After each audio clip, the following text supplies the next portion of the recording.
Damn it. There you go. Hi, guys. Hi, everyone. Tiger, Keith, Best, Debbie. Hi, y'all. How's everybody doing? Tiger, Keith, Best, Debbie. Hi, y'all. Hello, all. How's everybody doing?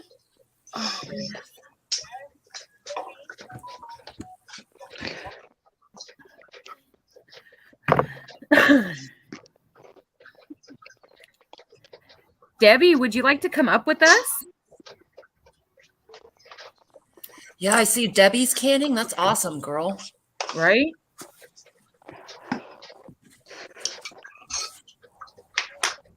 Poor Tiger's on the way to work.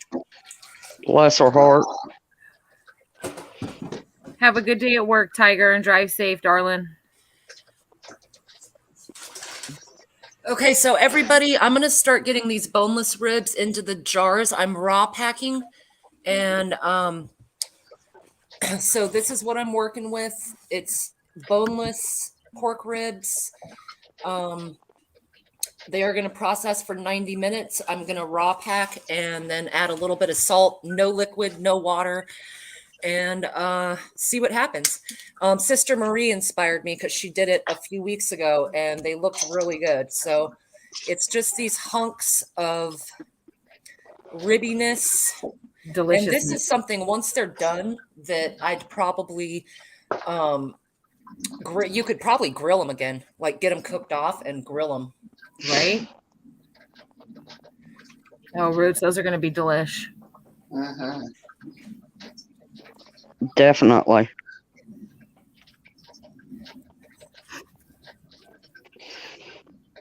Ain't nothing like some good old ribs.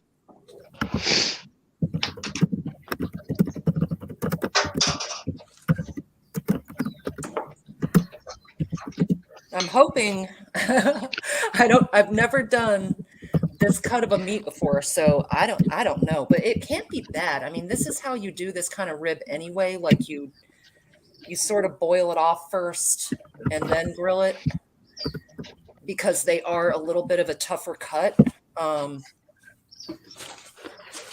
But this is what was on sale, so this is what I went with. I was going to do some spaghetti sauce, but the hamburger, the $2.99 hamburger was sold out. So went to the next sale. Well, Right. here's the thing. Like you said, you have to normally boil them first. Right. Now you don't have to. Now, some of these have a fair amount of fat on them. Sister Marie, is that going to be an issue? No. Just Okay. make sure you clean your rims real good. Okay. And you'll be fine. Hey, Niecy, Green Thumb Prepper, Miss Sharon. How are you guys doing? Roots don't mess around. Look at her. Like, you are just, oh my gosh, you are a rock star doing the canning, Roots. I could watch you for hours. I will handle your meat. She knows what to do with the meat, y'all. Mm-hmm. Right?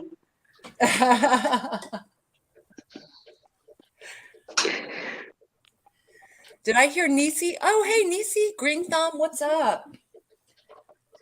Keith. Monique. Monique, yes, girl. And I promise y'all, this will not be a 6 or 7 hour stream. It will not. I promise.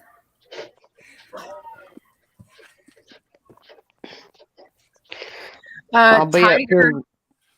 Go ahead. Tiger is asking if she can do ribs with the bone in. Yes. Yep. It's a different time though. Okay. Let me get my book. I think it's actually less time, right? Yes. All right. Let me look it up in my book. Southern Belle is Hi, telling you.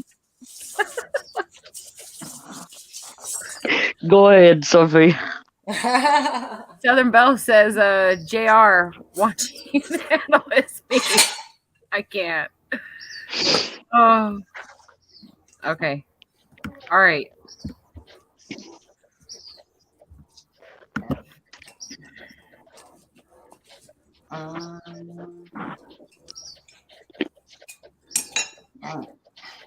Hello, Nikki. How are you?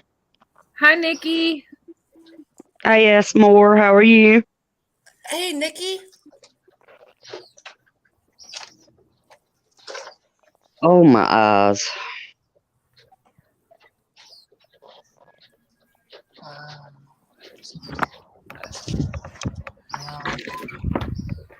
Okay. Look at those bad babies. Mom, me and the homies be This vibing. looks so good. I'm on a live, my boy. Okay, so me and the homies be vibing. Okay. We all got jug. Wonderful. And then everybody, I am going to wipe these rims with vinegar. There is a fair bit of fat in the meat. I don't want any spoilage on the seals, and You guys gotta do. make sure there's no residue over the top.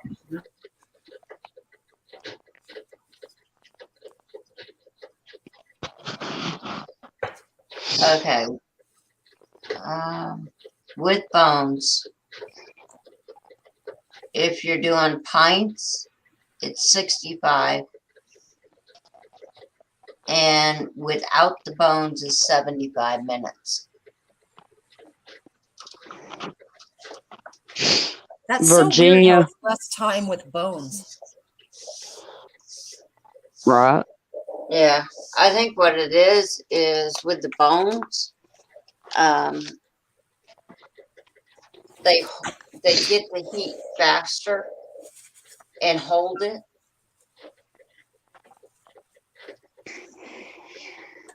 And that's probably why it takes less time.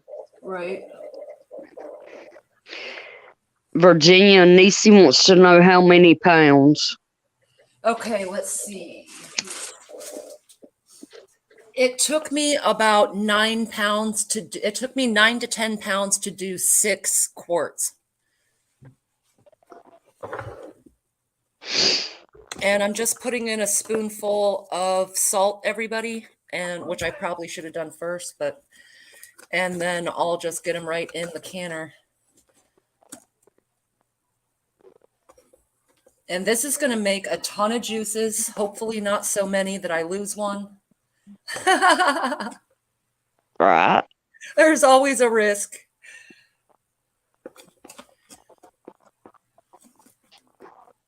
Okay.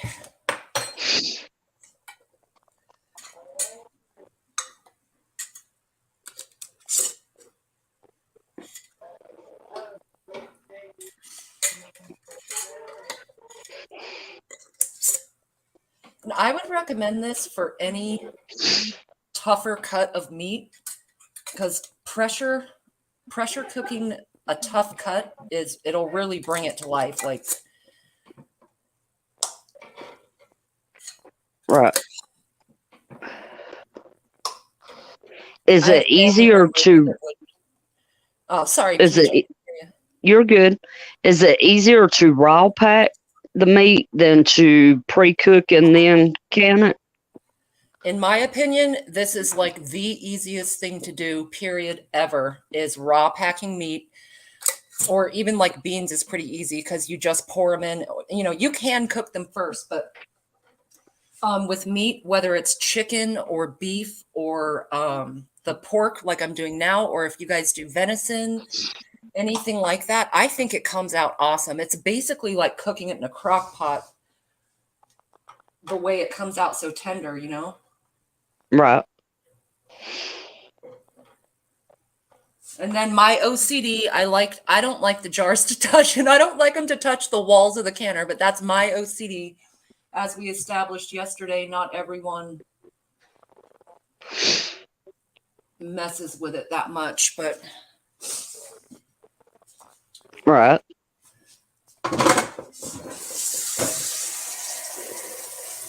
Hey, Miss Sherry.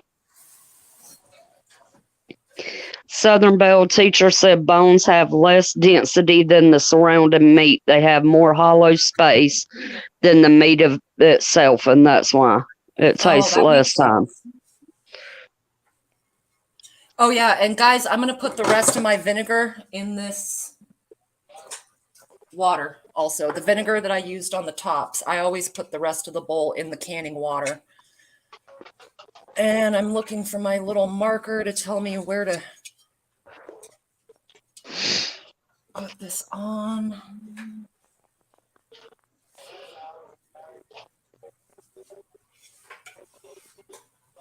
So on my canner, there's a little arrow right here. And you line up that little arrow with a notch in the pan itself. And that tells you which order to thread all of this on. Oh.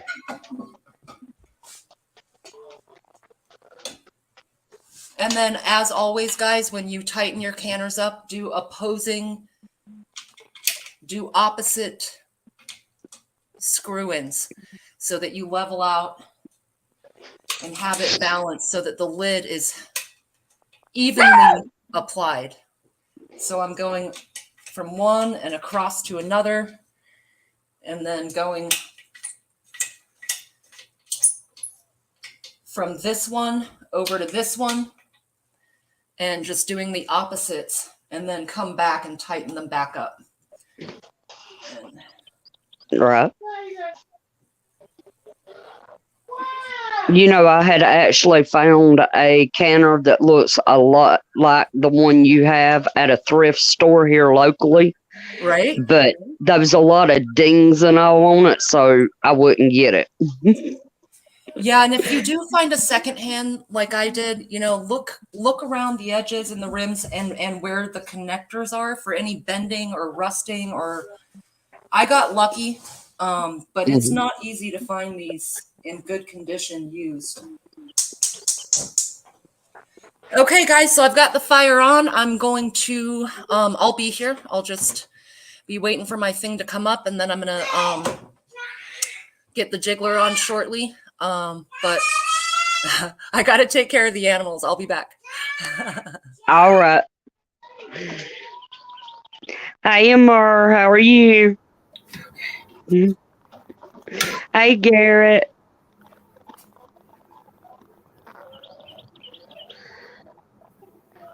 Sophia, Miss Southern Belle's teacher said, I thought Ghetto was supposed to be here too. No one else is canning. I'm not sure who's all coming. I don't know if Ghetto was coming. He didn't say last night. I believe JR will be here shortly. And there were, I know Monique was going to try to do it tonight, but she ran out of time. And Jen's not feeling well this evening.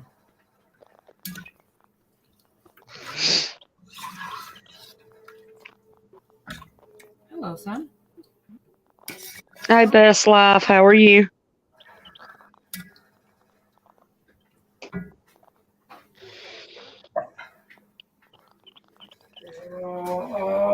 Okay, so I'm canning the rest of that cacciatore from last night. And then my canner holds 8 regular mouth pints, and I don't think this is enough for 8. So I'm also going to put in there some dried pinto beans with beef broth just to fill the canner.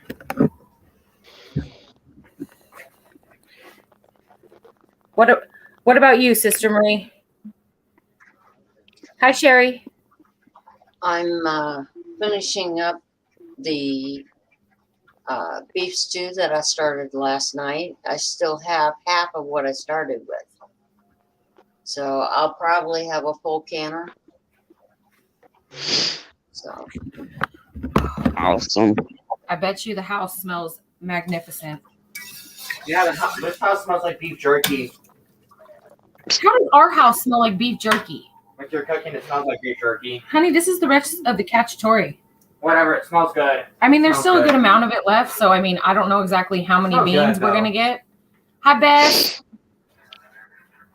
But I mean, It smells good. y'all know last night this was like almost overflowing. So I don't know.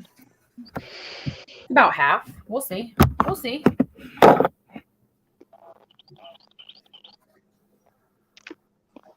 Wow.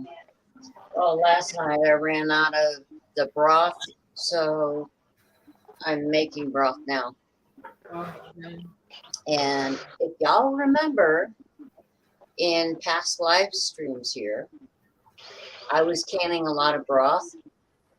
Yes. I'm using it. Awesome.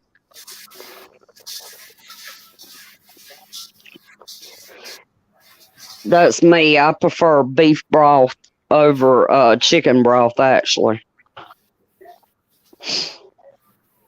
To me, it just has a better flavor. That, and every time I get stuck in the hospital, that's what they try to force me to eat, chicken broth. Would that be a bring your own bottle? Right. Right. I wish. Sophia Green Thumb Prepper said that's how you can beans, dried with beef broth.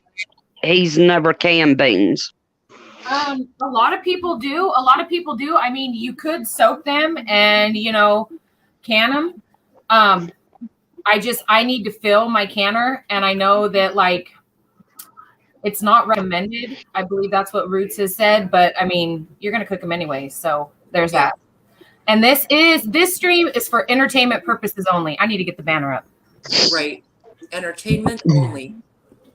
Yep. Right. How you doing, GTP? It's good to see you.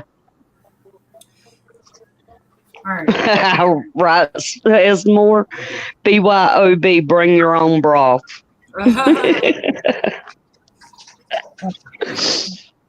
Hey, Southern Belle. I think that JR is coming, and I don't know about anyone else that might be able to make it, but this was very impromptu. Like at the end of yesterday, we were all like, hey, let's just can some more, Right. And Sophia's already got a good lineup for when she gets moved into her new home as well. So Oh, that's going to be so much fun. I can't believe how many new people want to come. Oh, we must be doing something right. Right? Right? It's because we're so friendly and encouraging. Yeah. Folks need to learn. This is so being fun. absolutely. And I mean, I figure how hard can it be to do ghee, right? You are going to do great with ghee. You don't have to have a canner. You don't have to have a water pressure. Water bath. Sorry. You'll love it, and it just seals itself. And there's no you're not wasting butter or losing anything because you're going to use butter. We all use butter, Like I did almost 20 pounds of butter because I got 20 pounds of butter for my birthday last year. And it's kind of like, man, I'm melting down all this butter and sticking it in these jars. Is that a waste, or should I leave it in the fridge or what? But it's like, I've got one of those jars of ghee on my counter at all times. I cook with it. I make grilled cheese with it. I mean, anything, just anything. You're not going to go wrong having some clarified butter, Right. Absolutely. Debbie said she's got 14 pints of Mayakoba beans in the canner now. Cool. And Best Life said I'm going to try and can next time in a few weeks again. Nice. Monique said she wanted to can today too, but y'all kept me up so late I slept in and could not get to the store. Y'all are so naughty. That is GTP. GTP said, Sophia, could I see a bean jar before you put it in the canner? Of course, of course. Hey, Gardner Josh, how are you? Hey, Josh. What's up, Josh? Hi, Man. Josh. Welcome, welcome.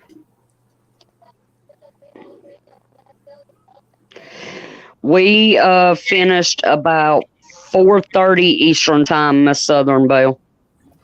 Dang, y'all were on till 1:30 in the morning my time? Yes, ma'am. Yeah. Oh, wow. We was on it, Roots. Sophia Monique said it was totally your fault, girl. I'm a mod. I had to stay to the end. You cannot put that evil on me.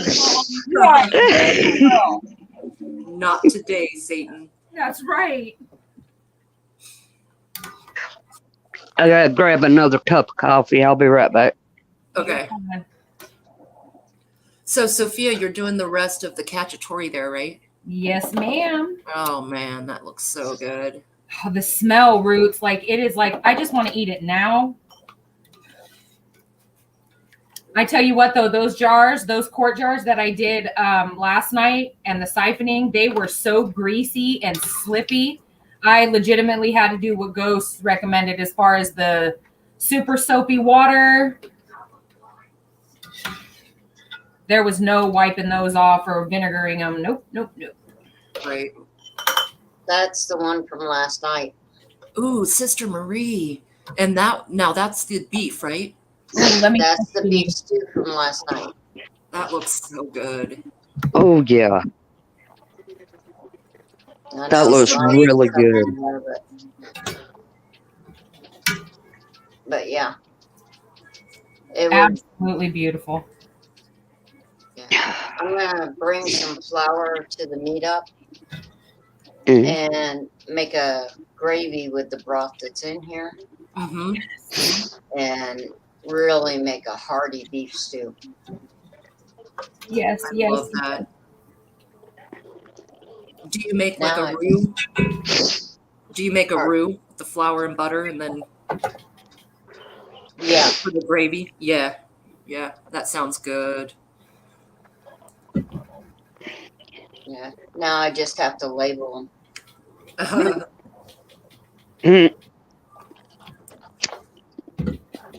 Sometimes I do label before I put them in the canner. Like when I was doing all the different broths. That's how I knew which one was which. Right. Besides color.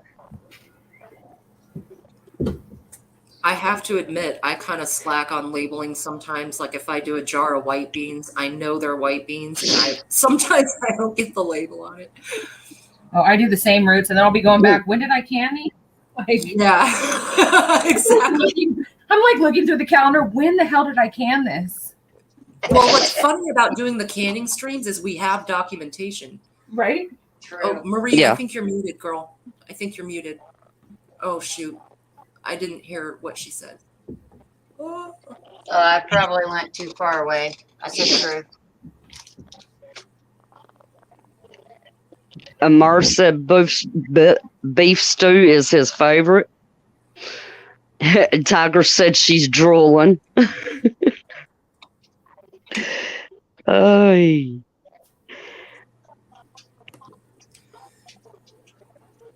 Yeah, I agree. Like labeling at least the dates. Yeah. Oh, Nisi, I've tried almost everything I've canned. I like to wait a little while, sometimes a few weeks, sometimes a few months. And I like to eat and rotate what I can. So my idea is to have a working pantry, let's say, for example, 1 year of meals. And so I will can more and rotate what I'm eating and using. And in that way, you can try it. You can see what you did and didn't like in your recipe and what you might want to add to it or whatever. So, yeah, she does, Best Life.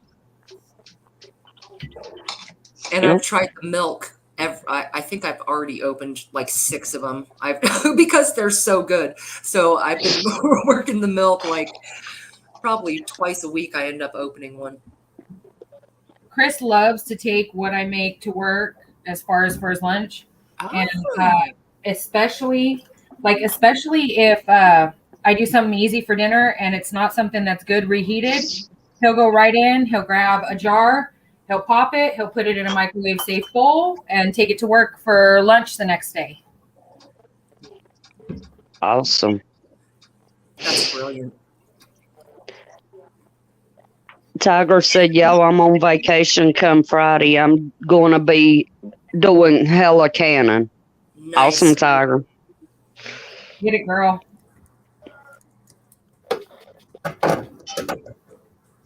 And Sophia, Miss Debbie had said that we need to get you a bigger canner. Chris said that he wants to give me like one of the stovetop ones, and that way, like, I could do both if I want. And I'm like, could you guys imagine? Oh, I told him I'd be filling up the whole damn house if we did that, y'all. Yep. Okay, so here, I've got a little tiny bit left over, but I don't think it's enough. There's like 5 pieces of chicken in there. So essentially, I've got 5 pints of cacciatore from last night, and now I'm going to do 3 pints of the beans. So I will show you GTP. It is, Roots told me that it is a 1/2 cup of dry beans that have been rinsed into your pints, and then you fill it up to your 1-inch headspace with water or broth, whatever. So I will show you here in just a minute. Let me get this going. Take your time, best life. I'm sure we'll be here. He's going to do chores. And Southern Belle teacher said, Virginia Roots, cool that you do milk. I do cashew milk, plain. Oh, a junk. And dark chocolate. Oh. Ooh, dark Hey, SS. Mm-hmm. Hey, C. Hi, C.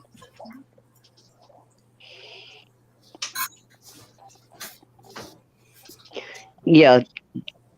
I didn't think about canning dark chocolate. I did see there was a lady that I was watching canning milk when I was watching some videos and trying to put together the processing, and she did do chocolate milk for her family, and I don't see why not. But that is for entertainment purposes only, everybody. It is not approved or recommended by the powers that be. I can only tell you Exactly. for my own entertainment, I have enjoyed that. Right?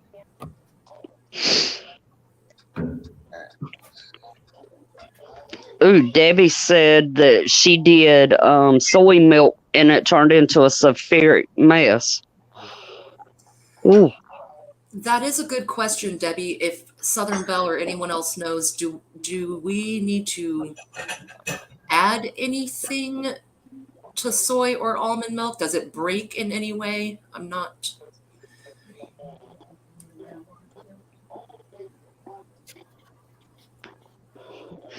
Miss Sharon said, what can I do with 5 pounds of raisins? I want to save them to make raisin bread.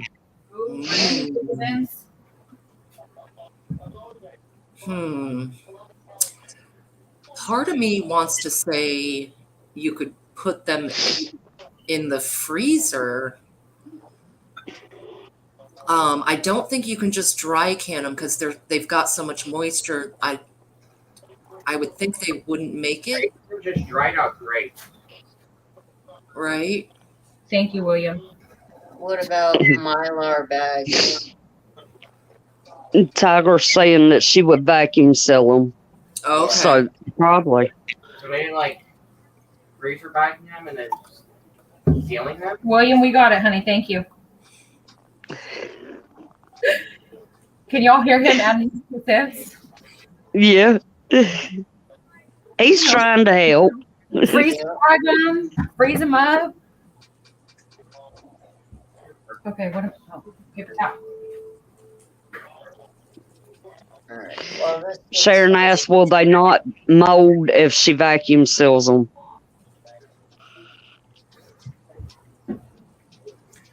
That's kind of what I'm wondering because there is so much moisture in them. Do you store raisins, Sister Marie? What do you think? I don't. I need to, but I don't. There is you got your oxygen absorbers, but there's another one, another little packet you can put in there Mhm. to make sure it's a moisture absorber, and that should help. The silica? So it's not the O2 one, it's the moisture one. Yeah. Okay. I'm over here trying to tap on the comments to put them up on the screen.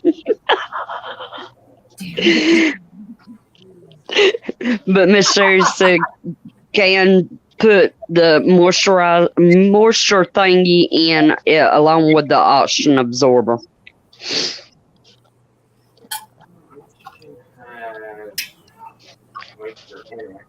I was wondering that, Miss Sherry. She was asking maybe dehydrate. Yeah, but they essentially already are dehydrated. Right. Honestly, I would find a way to preserve them, either like brandy them in rum or something like that. And then when you want to use them, strain them, throw them on a cookie sheet, and pop them in the oven at like 350 just to firm them up, and so that they're not so much. I mean, that's just me. I don't know if you can do it or not. That's just me, though. That's a good idea. I was actually thinking about alcohol, like putting them in. Brandy is an excellent idea. Brandy is a derivative of wine, so it's actually made of grapes. So the flavors would work really well. Or a plain alcohol, vodka or something like that. Okay, GTP, are you still up in here? Here. Now that's a half cup of pinto beans, and that is beef bone broth. I didn't put any salt, no nothing. When I want to make them up into something, I will add my spices, my salt, and all that then. Awesome. It looks good. Nice. All right. Let me get this stuff into the canner, y'all. And Chris just got home. I will be back momentarily. Okay.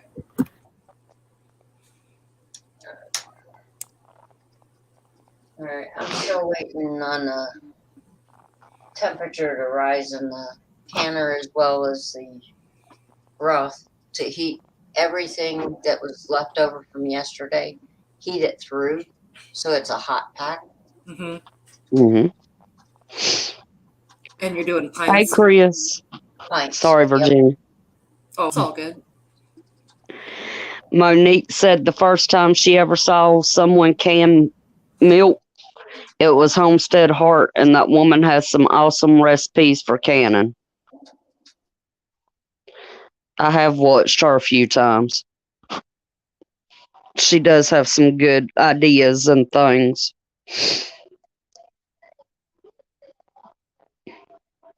There's a lot of good information out here on YouTube if you look for it.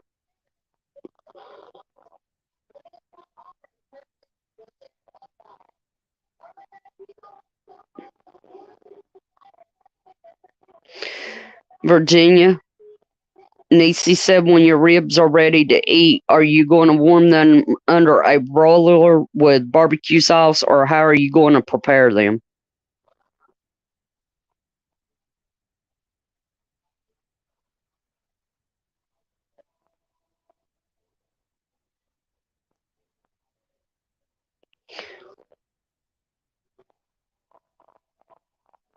She may have stepped away for a minute, Niecy.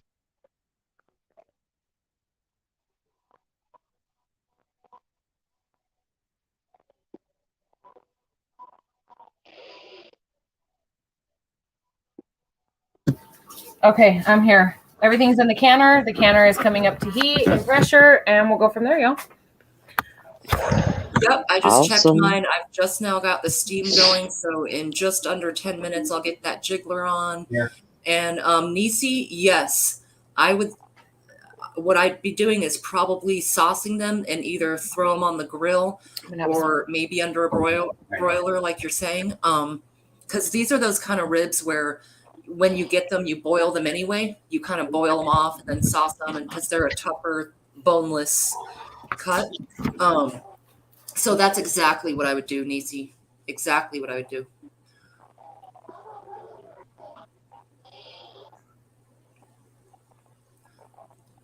And honestly, Oh. you could probably pull that meat because it's probably going to be fall apart when it comes out. I bet you could pull it. And ooh, special ghee. Are you going to show us? Because I'm scared to ruin butter. Yeah. Yeah, I know, right? That's why I'm scared. I'm like, I got plenty. Fuck it, let's try it. Hey, JR. Yeah. Hi, JR. Welcome. Glad to have you here. Thank you. Yeah, I just got off work, so I'm gonna sit here and chill for a minute before I get up to the kitchen and start doing No, shit. for sure. What's up, JR? What's up? Good to see you. Hey, And Sister Marie. oh, Sister Marie. Sorry. Sister Marie's doing leftovers like me. Roots. Oh, Roots is doing the boneless pork ribs, like I use for ribs and rigatoni. Ooh, yum yum. I love. And JR's gonna do special ghee, medicinal ghee. Yep. It's gonna be. Oh, Sophia, I have to show my shirt off. Oh, hold on. Let me full screen you. She's got to show it to everyone. Had to run them errands. Thank you, babe. I appreciate it. is that the Undertaker? Yes, ma'am. Are his hands on your titties? His hands are on your tatas. Damn it. I didn't even notice that earlier. Yep. I love it, Peach. Hey, absolutely. Yeah, that's funny. I didn't get cat food because they didn't have the cat food. Again? Again. So, to answer wow. the chat, special ghee is ghee made from cannabis butter. So kind of like unknown territory here, but I figured, fuck it, let's try it. If I'm gonna make ghee, it's gonna probably be ghee with some weed in it, you know. So yeah. Is that anything like ghee weed? Ghee weed. Ghee weed. Ghee weed? Yeah, Niecy, that was a kick-ass match for sure. But yeah, what was your question, Virginia? Are you going to use ghee that you've already gheed, or are you going to use butter and I'm gonna use butter I already infused, and clarify from there. Okay, gotcha. Yeah. So we'll see how that goes. I need you guys to coach through me because I've never done ghee before, so. Okay. Yeah. Oh, it's pretty easy. Yeah. Easy geezy. Hey, Minnie. You can do pork chops, Sharon. You know what I recommend if you do boneless pork chops is to sear them off on each side, not necessarily cook them through, but just get a sear. I think the texture, just in my mind, they're going to taste better because the Maillard effect and the browning of the meat makes it taste better. And then they won't stick together as much. You can kind of, and then save any juices in that process too. And that would essentially still, I am not sure if you would add liquid to that. I think you would. I'm not sure if anyone else has a tip on that, but I would probably just brown quickly each side. Milkmaid might have an idea on that with pork chops. Yeah, I think with pork chops, that would be a good idea. Mm-hmm. Because it's going to make your pork chops real fucking tender, so they're going to be like pull apart anyhow. So I would sear them off and hopefully keep some of that, actual pork chop texture and taste. Right. 100%. Because if you just put them in raw pack, they're probably just going to end up being like pulled pork.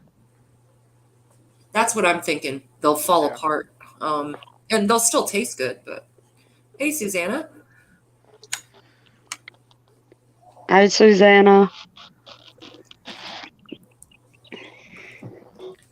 I'll be right back. I'm going to put on my jiggler and I'm going to grab something to show you guys. I'll be back. Cool. All right. Yeah, Milkmaid, they were talking about canning pork chops and whether or not to brown them. Yeah, GTP, you missed it. Oh, that's a fucking rooster. I was wondering what the fuck that was. Quit rubbing Chris's cock like that. Hmm. It's not even after dark here. That was a hen, FYI. Oh, was it? Yeah. You saw I don't have chickens. Her name's Skits. She's a little schizo. There's your cock, JR. Yep. That cock's staying in California. Okay, so GTP, essentially what I did was I sorted my beans, made sure, no stones or, yucks are in there. And then I rinsed them. And then I take a 1/2 cup dry measure and just like you would with flour, put the beans in, wipe the top off so it's nice even, put it into my jar. And then I filled it up to the band line to get 1 inch of headspace just with the beef broth. I did not add salt or anything else. And then, put the lid on, put the band on, and they're going to process 75 minutes. Hey, Susanna and Nisi. Oh, Monique. What's up, girl? I can't. How many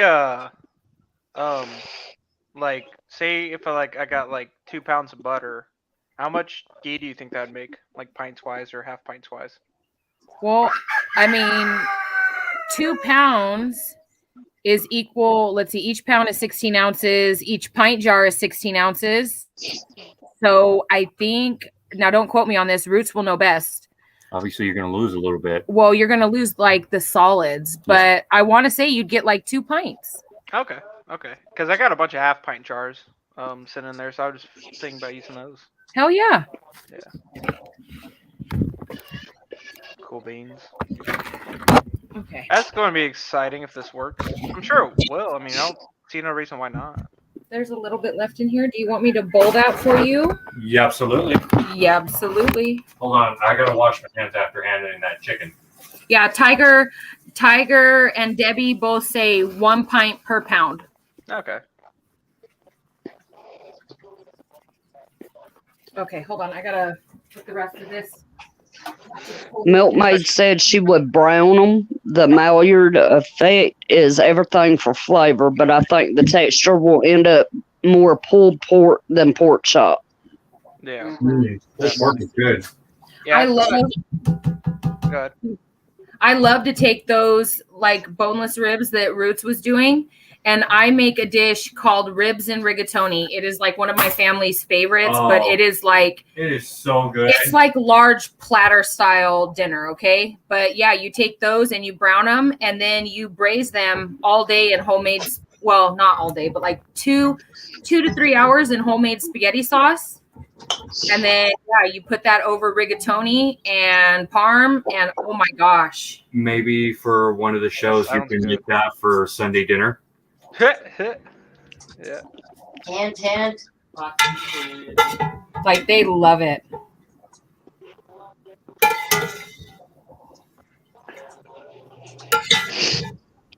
Sophia, do you need Monique to come up for the chat while I go watch my show, or? I would love that. Yes, please. I would love that. Yeah, Monique, get up here.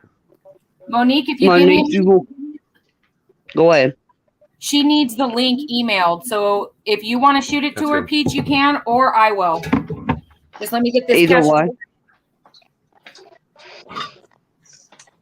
I'm going to come up here and see if it'll. Well, I can go to, I'll email it to her. I'm going to go ahead and jump down, and I will come back up after my show goes off. All right, darling. I love you. All right. Love y'all. See y'all after a while. All right. I will be here. So, that's all that's left now. It's just that little bowl. So, all together. Oh, JR, if you Sorry, were that's close, mine for lunch for tomorrow. if you were close, I would have Chris bring this right over to you. I know you would. So I got 5 quarts last night and 5 pints today out of that recipe for cacciatore. That's awesome. Killing it. All right. And then in a little while I'll start prepping dinner.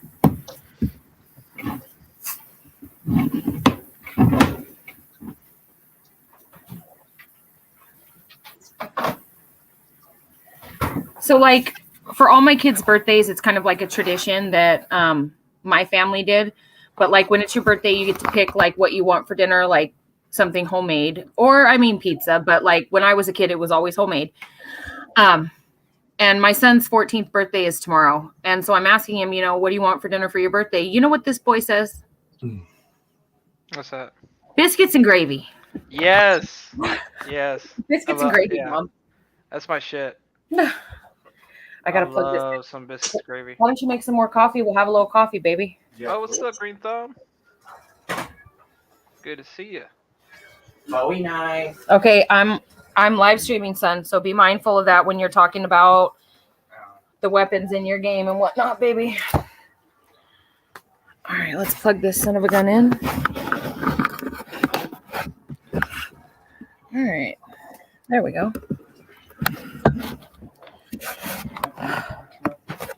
Thank you, Susanna. Can't believe he's going to be 14.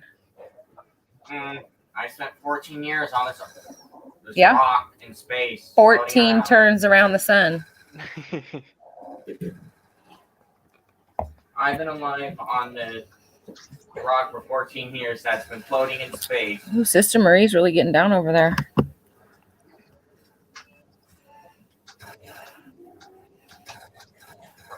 Yeah. Great Thumb. It's a medicinal ghee.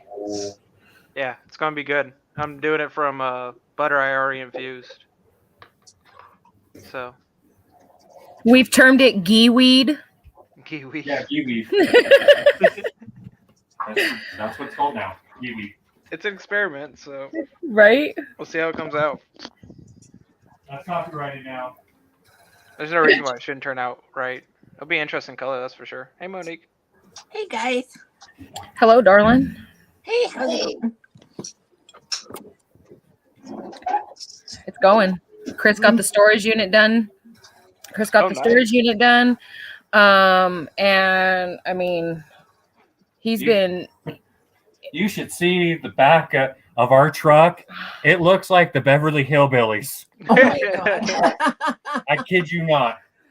I'm not joking. You see our front porch. All the stuff from storage man. stacked on our front porch from floor to the rafter. Yeah. Wow. Sorry, I'm just finishing up my ice cream. Oh, that sounds good. Where's mine, Monique? I got the munchies over here, man. It's up here. Come I got get it. 7 pounds. Yeah. Dang. Yeah. No, I got about 1.5 pounds in the fridge. Maybe like a slightly bit more. I made some cookies. So, but yeah, I got about 1.5 pounds in the fridge. Are they special cookies? Yeah, special cookies. I got a whole big container of them. You gotta ask nowadays. Everybody, you never know. Yeah. Does anybody make normal cookies anymore? I do, because you gotta have something to munch on that won't fuck you up so much. Yeah, otherwise he'd be totally Splitsville. Oh, dude, I'd be just. Yeah. It's like you said the other I'd day. be done. Brownie. It would be game over for me. It feels so hot in here. It is. It feels warm in here. Oh, I finally got my Augustin Farms bread, scone, and roll mix. Oh, nice. I was supposed to get it March 24th or 25th, and then it said that I wouldn't get it till April 5th. It came today. Oh, glad it came before you moved. Yeah, I was getting worried because I was like, shit, if it doesn't come, I'm gonna have to cancel it. And got a raging deal on it. Thank you, Nisi and Tribe, for that. Letting us know about the Augustin Farms. Yep. Absolutely. It is so warm in here. And Susanna, your blueberry lime jelly looked amazing. Yeah, I looked at that blue ice and said the yellow. Right. Oh, so jealous.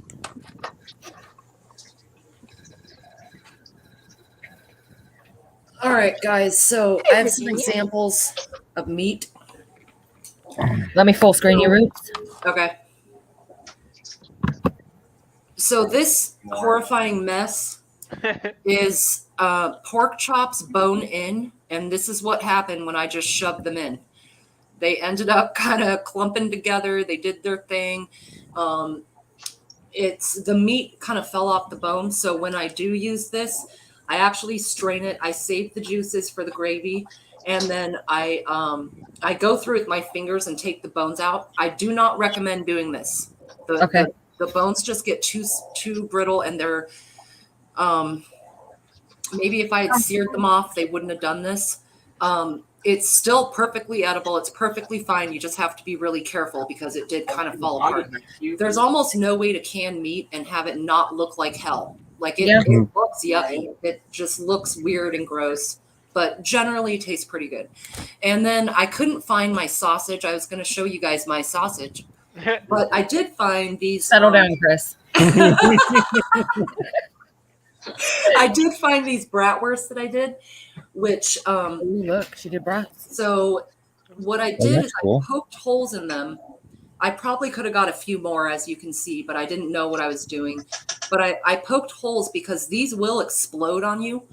But if you just give them a little bit of vent, they'll actually they hold together pretty well and they work perfectly fine. You could grill them off again, or you could chop them up and put them with peppers, make sausage and peppers or some kind of pasta or whatever. Oh, that sounds good. But I just wanted to demonstrate the pork chops. They will end up becoming one with the meat, Virginia, Virginia, is it better to fry them a little bit before you can it? I think so, yes. I think if you would just sear off each side on a chop or even on a burger, I've canned burgers, I've canned sausage, just sear it off. It doesn't have to be all the way cooked because I think it'll help keep the integrity and the shape of each chop, Would you think it would keep the original integrity of the texture of the meat?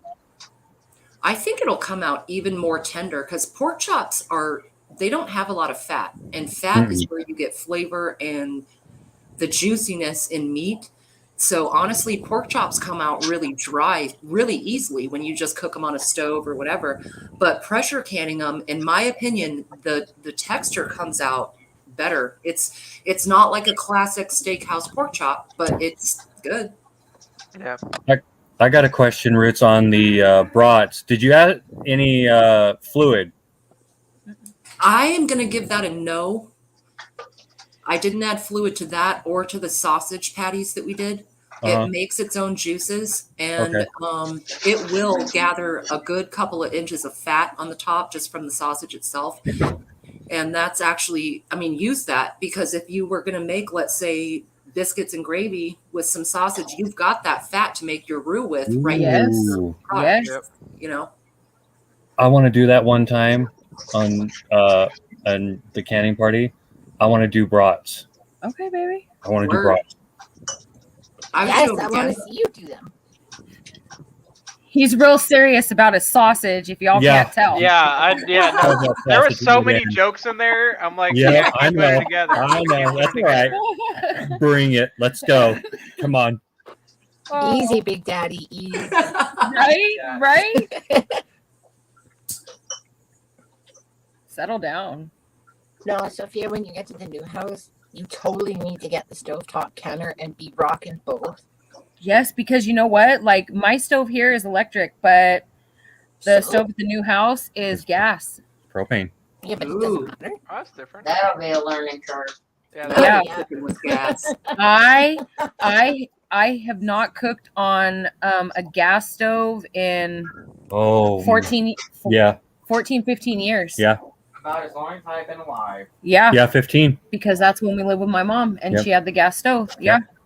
I honestly got pregnant. don't Like, like get your ass cooking out of with my a house. gas stove. Mm-hmm. It's a long story. We don't want to talk about it. Oh no! It was mostly a joke. Oh. It was mostly a joke.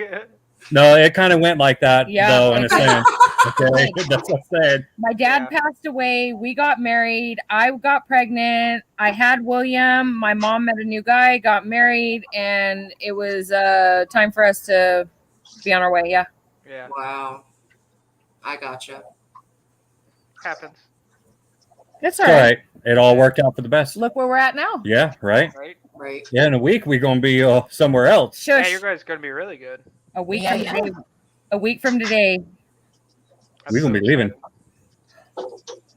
Yeah, I just... Did you? Oh, sorry, JR. No, that was me. Oh. We just, earlier, I just reserved the truck. So Nice. Oh. I don't know about an $8,000 price tag. Nice. That's Oh insane. Lord. Well, that's across the country though. That's You are kind of driving Yeah. across the country. Yeah. And that's Not for 11 days, and that's the 26-foot truck and the car or the a trailer for a truck to pull the Car truck. hauler. That alone Yeah. is costing me $1,000. Yeah, just for the trailer for the truck. But that's only that little like thing that drags behind, right? No, No, he got like Oh, a it's a full full flatbed that the truck will drive up Oh. onto and be completely carried. Yeah. because my fear was doing the little tow dolly. My front tires would not fit on that tow dolly. Fair enough. Nisi, yes, we are. Like, that's part of the reason we've been packing for weeks now, you guys. Like, we have nobody to help us. It's just me and Chris. Wow. So that's why we started packing weeks ago and stuff like that, because like there's no one to come help us. And like, Hold on. Let me go You show got a him. big Hold bone on. son, man. I'm gonna go show him the front Yeah. porch and our truck. Okay. oh my gosh. Yeah. I got Oh, cool. Rock on. Okay.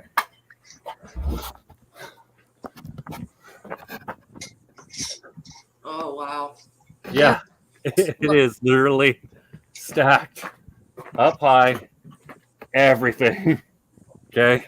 Damn. Wait till moving day. Oh my goodness. Oh my God. Beverly Hillbillies. I told you. I think you can get one more chair in there. Right. Are you gonna roll through Beverly Hills like that? Throw it up there just right. No. A lot of the stuff is just gonna go into the truck, but I just had to get out of the storage unit so that I can close out the storage unit. That's a crazy amount of work, you guys. It is. It'll be worth it once you get there. Right. That's Did you go ahead and show them that you ran over your daughter's bike today? Oh no. He goes to go over to storage, and our daughter's bike, when she was done yesterday, she must have left it behind the truck. Chris goes backing out of the driveway, runs it right over. Oh no. Nice. your side. I didn't see it. It's okay, because she's like seriously like almost outgrown it because she's gotten so tall. So it's time for a new bike, but we'll tell Daddy Maybe to she take put you. it there to get a new bike. You know Right? what I'm saying? I wouldn't be surprised. She's a smart ass. No, truly. Probably yeah, Virginia. What do you think I call her, little Sophia? Yeah, she is. Truly, you guys. Like, as much as I love to deny it to Chris, she is definitely my daughter. No joke. But what a good way to go about it. And she'd be like, guilt him into getting, oh, Daddy, will you ram my bike over? No, you guys should have seen his face. He comes in and he's like, I could tell he was flustered. And I'm like, what's wrong? And he's like, come in the bedroom. And I'm like, why? And he's like, well, I went to back out right now and our daughter's bike was there and I just mashed it to shit. He's all trying to hide it from her. I'm like, okay. Okay, this has 1 minute and then its venting is done. Hold on, there we go. So 1 minute and then we'll put the pressure regulator on. Very nice. Is it all smashed up to bits? No, it actually, I only mainly got the front wheel, actually. I was so scared. Oh, she's like, damn it. You're still getting a new bike. Yeah. I was so scared that would be like running forever. Okay, so our regulator is on. Okay, 75 minutes, y'all. Okay, what are you doing? Go play. Is your room picked up? Did you ever pick it up? Yes, she did, actually. Look at this bean that was in the bag of beans. Look at this. It was just like that. Here, hold out your hand. It's starting to sprout. No, I don't know. That looks like a hole in the bean and a foxtail in there. What? Yeah, it is. Is that a sprout? Or is I don't know. Can I hold it? I can Can pick you it hold out. on, darling? I can pick it out. For yourself. I can pick it out. Huh. I know that it's like, there we go. That is pick it weird. out. I can pick it out. Okay, Sarah, Hard to Yeah, tell. I can pick That's it out. terminating. I'm going outside. Terminated. That's what that is. It It germinated. feels good out here.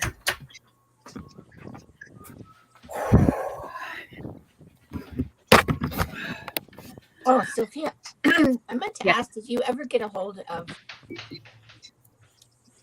that Amish place that had the kitchen island? And ask Not them yet. about the cooktop? Or no?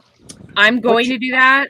I'm going to do that as soon as we get to the house, because I want to make sure that no matter what, I mean, because we've never walked through the house and we won't do our final walkthrough till the 19th, I want to make sure that no matter what, like, it's going to fit in the kitchen, right? So Good there's idea. enough room. You know what I mean? Yeah. And GTP, that is the Presto Precise Digital Electric Pressure Canner, model 02144. Let me see if I can find it, and because anyone looking at an electric canner, make sure it's not just a pressure cooker. That is not Yes. the same thing. Could you repeat that again? It is the Presto Precise Digital Electric Pressure Canner, and I believe it is model 02144. Okay, I've got it. I will put this link in so people can see, and anyone who looks these up, they are spendy. Just make sure you don't get a pressure cooker, because that is not going to do it. See, when you were counting that time, Sophia, that's when I ordered my counter. Right. And I thought that's what I was ordering because there was two. There was a smaller one and a bigger one. The smaller one turned out to be the pressure cooker, not the canner. But the canner, like you had in Canada on Amazon, was $800. Yeah. I'm really glad that I got mine when I did. Like, we paid like $250 for it, but I've seen them now. They're like $300 and more, and it's like, holy crap. Yeah. It's 306 right now. And I will say, knock on wood, every batch I have canned has sealed correctly, and everything has been good. Hold on, JR. Let me full screen you, darling. So does that The mean link in? It's too big, but I'll type it out for everybody. that's the first time I've ever heard that? Calm down. You better watch it, Roots. He's real sassy this evening. Aren't we all? What was that, JR? It's like mashed potatoes.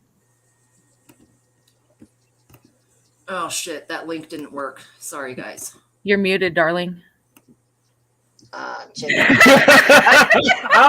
Why'd you say something? I was gonna let him just continue to go. Come on, don't pop B me. Jesus. Yeah, cannabis butter. Oh, look at that. It looks like white chocolate. That's cool. It's better than white chocolate. Right? Make you feel better than white chocolate. And you're making that into ghee, or what are you doing? Yeah. So I'm gonna clarify this into ghee. Oh, okay. Yeah. Does it still have bits of like the bud in it? Not really. I strained it pretty well. Yeah, no, if you're doing it right, you should have little to no, like, usually no bits of plant matter in it. You gotta strain it really cheesecloth? Yeah, cheesecloth. Oh, okay. Yeah, that does the job with, fine mesh strainer and all that. Yep. Susanna. Now, so for ghee, do you just start it off on high until it all melts, or? Yeah, you can. It's not going to hurt. Okay. Just go ahead and get it melted, get it going, and then regulate your temperature. You don't want it at a rolling boil. Mm-hmm. Just kind of a nice. It's just still warm in there. Well, just sit right here. That's fine. All right.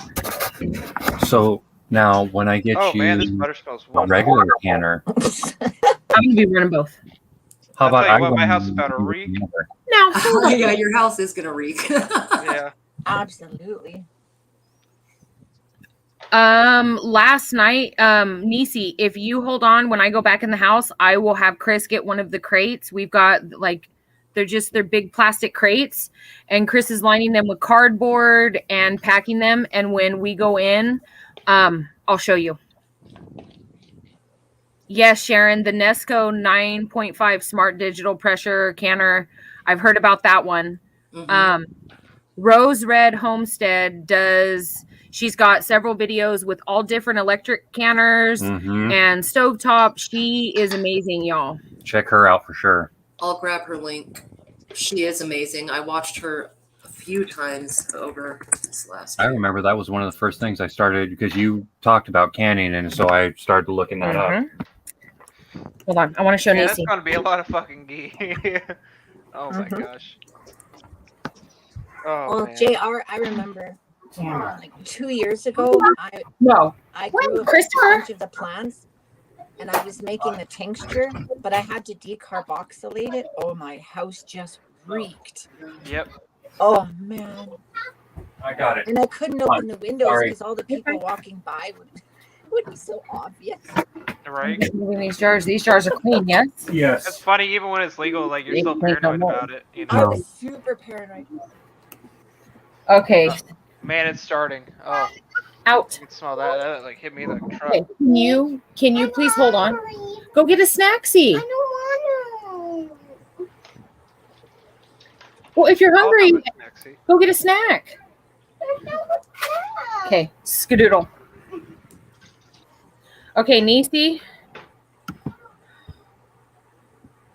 This is Hold on. Give it a second. preliminary of what I've done so far. Okay, and so what we I'm have these crates.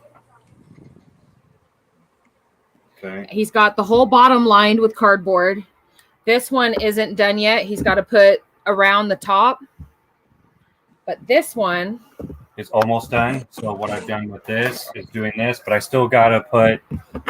They've got the Hold on. cardboard slats that they come with in between so far. from the boxes when you buy the jar. Oh, I'm also have this stuff that I'm also gonna put in there, Foam. the foam stuff. So Oh, hold on. Where's the chicken cacciatore from last night? Right here. right here. No. Oh. There you go. There it is, y'all. That looks so good. Okay, here. So that's what we're doing, and he's more than likely, you know how like the part of like a moving truck comes up over like the cab? Yeah. All like the important stuff as far as my jars and Oh man, that shit's melting quick. my china and stuff, that stuff will go up there. So hopefully it'll reduce it being shaken around and whatnot.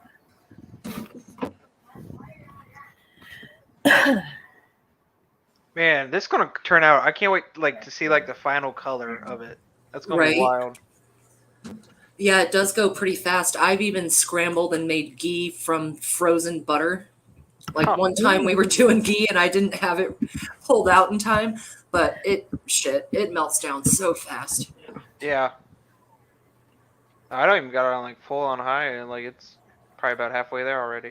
Hmm. Yeah, and so like after it all gets melted, do I turn down the heat? That's what I want. What? Like Roots Yeah. has. Oh, the All American. Okay. Well, I mean, I won't find one as beautiful as hers, but the newer All American. Okay. No, we're not using bubble wrap because you got to figure if we kind of keep the jars somewhat close together, there's less chance of them moving around and stuff like that. So, I mean, bubble wrap, not to mention with them being in the A crates, they're pretty tight in there. Yeah. So I figure, and with some wrap, foam wrap, we should be good. Cross the fingers.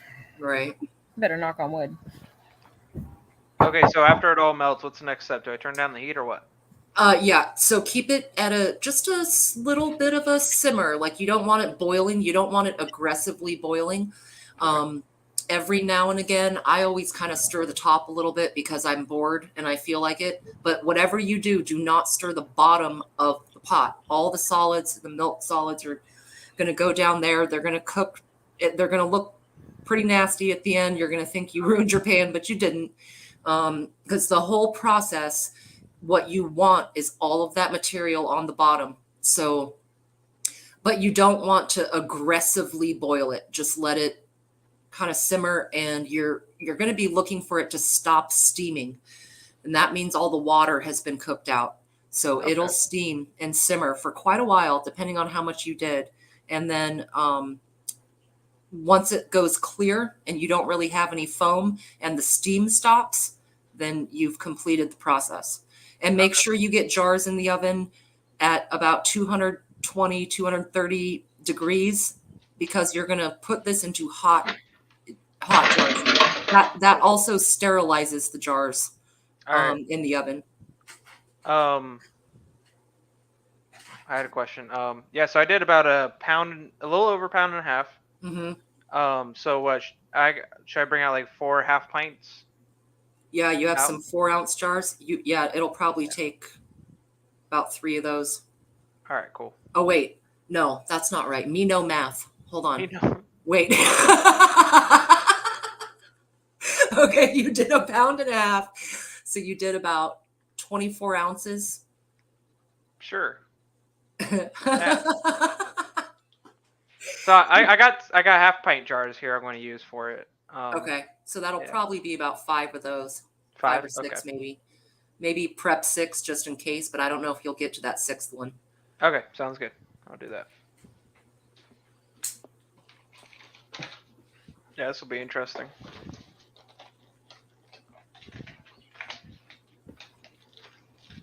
Debbie's saying 4 half pints.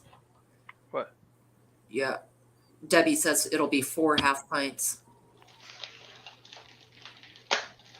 Why you got me on big screen? I'm just taking a look. Right?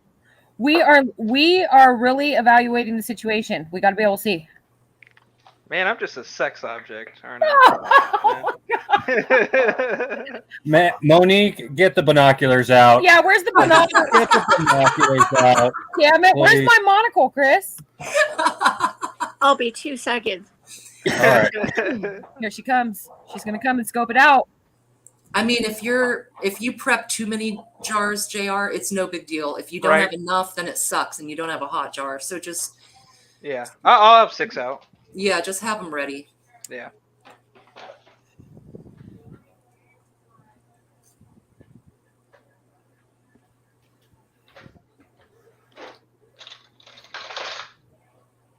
I know, right, Sharon? I'd be scared to drive on the interstate with all those jars. Man.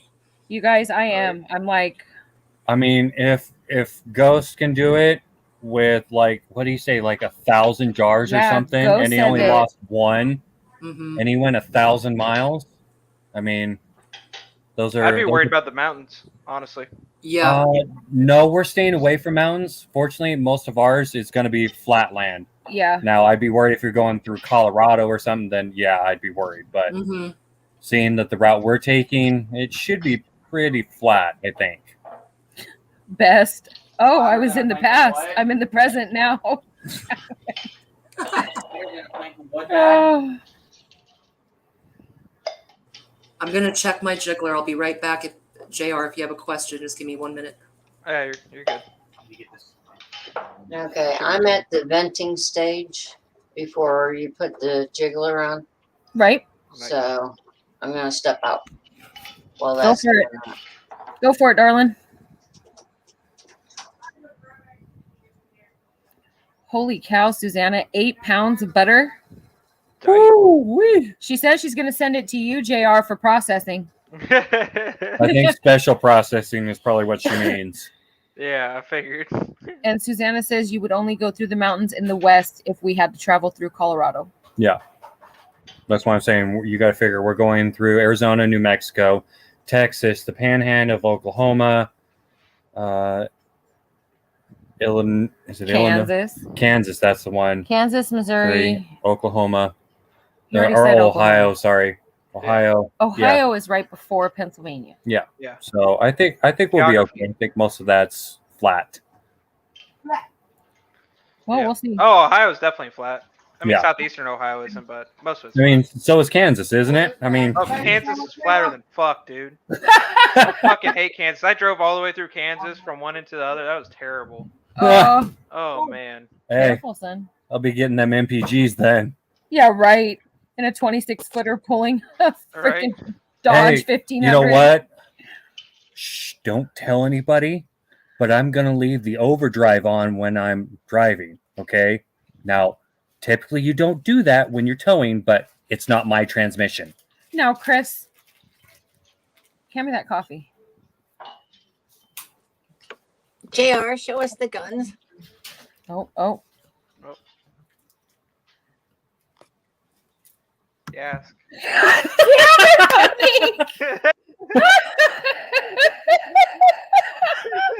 Monique, I love you so fucking much.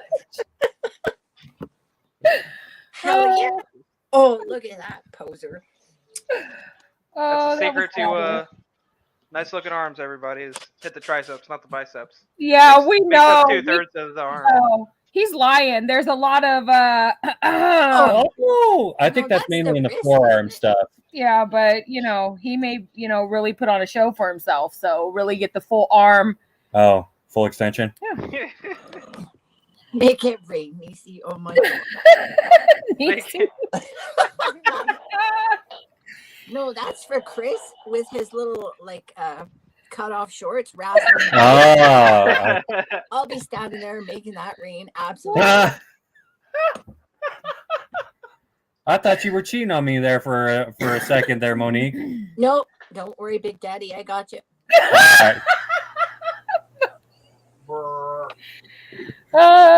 Can't wait to see those cut off overalls. Hell yeah. Now, best life.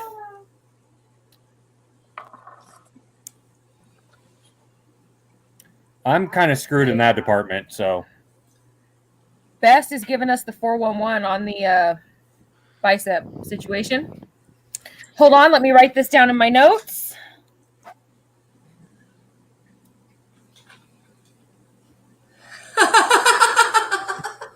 I can't see the chat, so. Oh, Beth said you have to use both. I assume both hands to really get the bicep workout. Y'all are total filth. You can buy the shake weights, my brother. Like, the shake. The fucking shake weight. Have you seen those commercials? Yeah. Yeah. Damn it, GTV. Now it's weird. Yeah. You sit on your hand, use your left hand. I'm just saying. No left hand. Just saying. I'm your left hand. There you go. Yeah. Exactly. There you go. Mm-hmm. Got a spotter. Got to fill in for me. See. So I should work to get the foam off the top, right, Virginia? Yes. Yes, I know. Well, you I get the know. foam off the top. That's why I kind of stuttered as I said it. I'm like, fuck, I gotta ask this question. You actually don't have to skim it. It'll sort of fall on its own. Okay, cool. Like the waffle meat. I always stir just a little bit of the top foam sometimes because I'm bored, like I said, but it will just kind of fall down. Yeah, and sometimes it'll start to cook along the outside edge of the pot.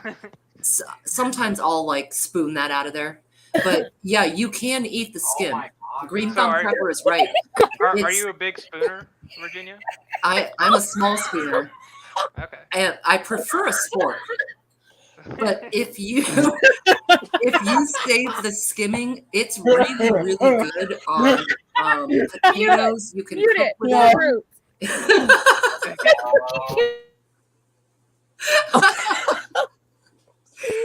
Put it on toast. Yeah, Green Thumb is right. Save that splooge. Always save the splooge.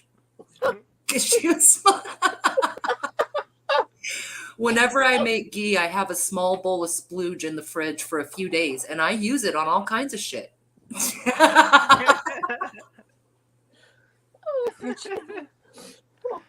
Yep. It's dark here, so we're all set. Oh, that's funny. Yeah. So is this the first ghee you've ever made, period? Yeah. Okay. Medicated ghee. I love it. Yeah. I'd like to know how it comes out when you cook with it, if you still have some effects. Because one thing I'm worried about is that you would cook off the medicine. Right. Oh, yeah, I was don't thinking think that. so. I mean, just like with the low simmer that it's on, I don't really think it would. I wouldn't imagine. Yeah, I agree. I think you're probably good. It just crossed my mind, Yeah. Well, no, but it makes sense, Virginia, because if you were to Right. use that, let's say, like to sear a steak, and you're using a high heat, it might actually burn some off. Right. It might burn some off, but I mean, I know people that do like they'll do like the canola, yeah, fuck, sorry, Canola. words, but yeah, the canola oil. Yeah. That's not how I'm saying that. They infuse that, and they'll fry potatoes in it and make some like medicated nachos. They'll still fuck you up. It doesn't matter if it's high temperature.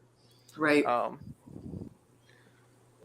But yeah. Well, the way that works for people in the audience who don't know is that the compounds in that vegetable adhere to fat.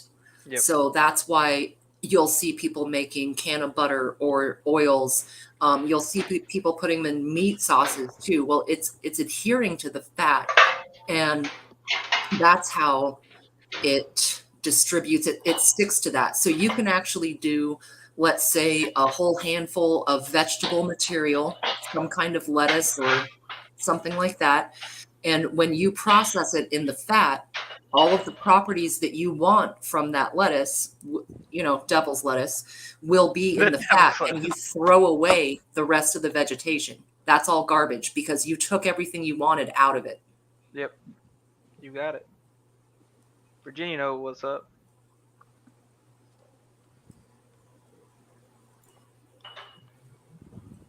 Oh my gosh.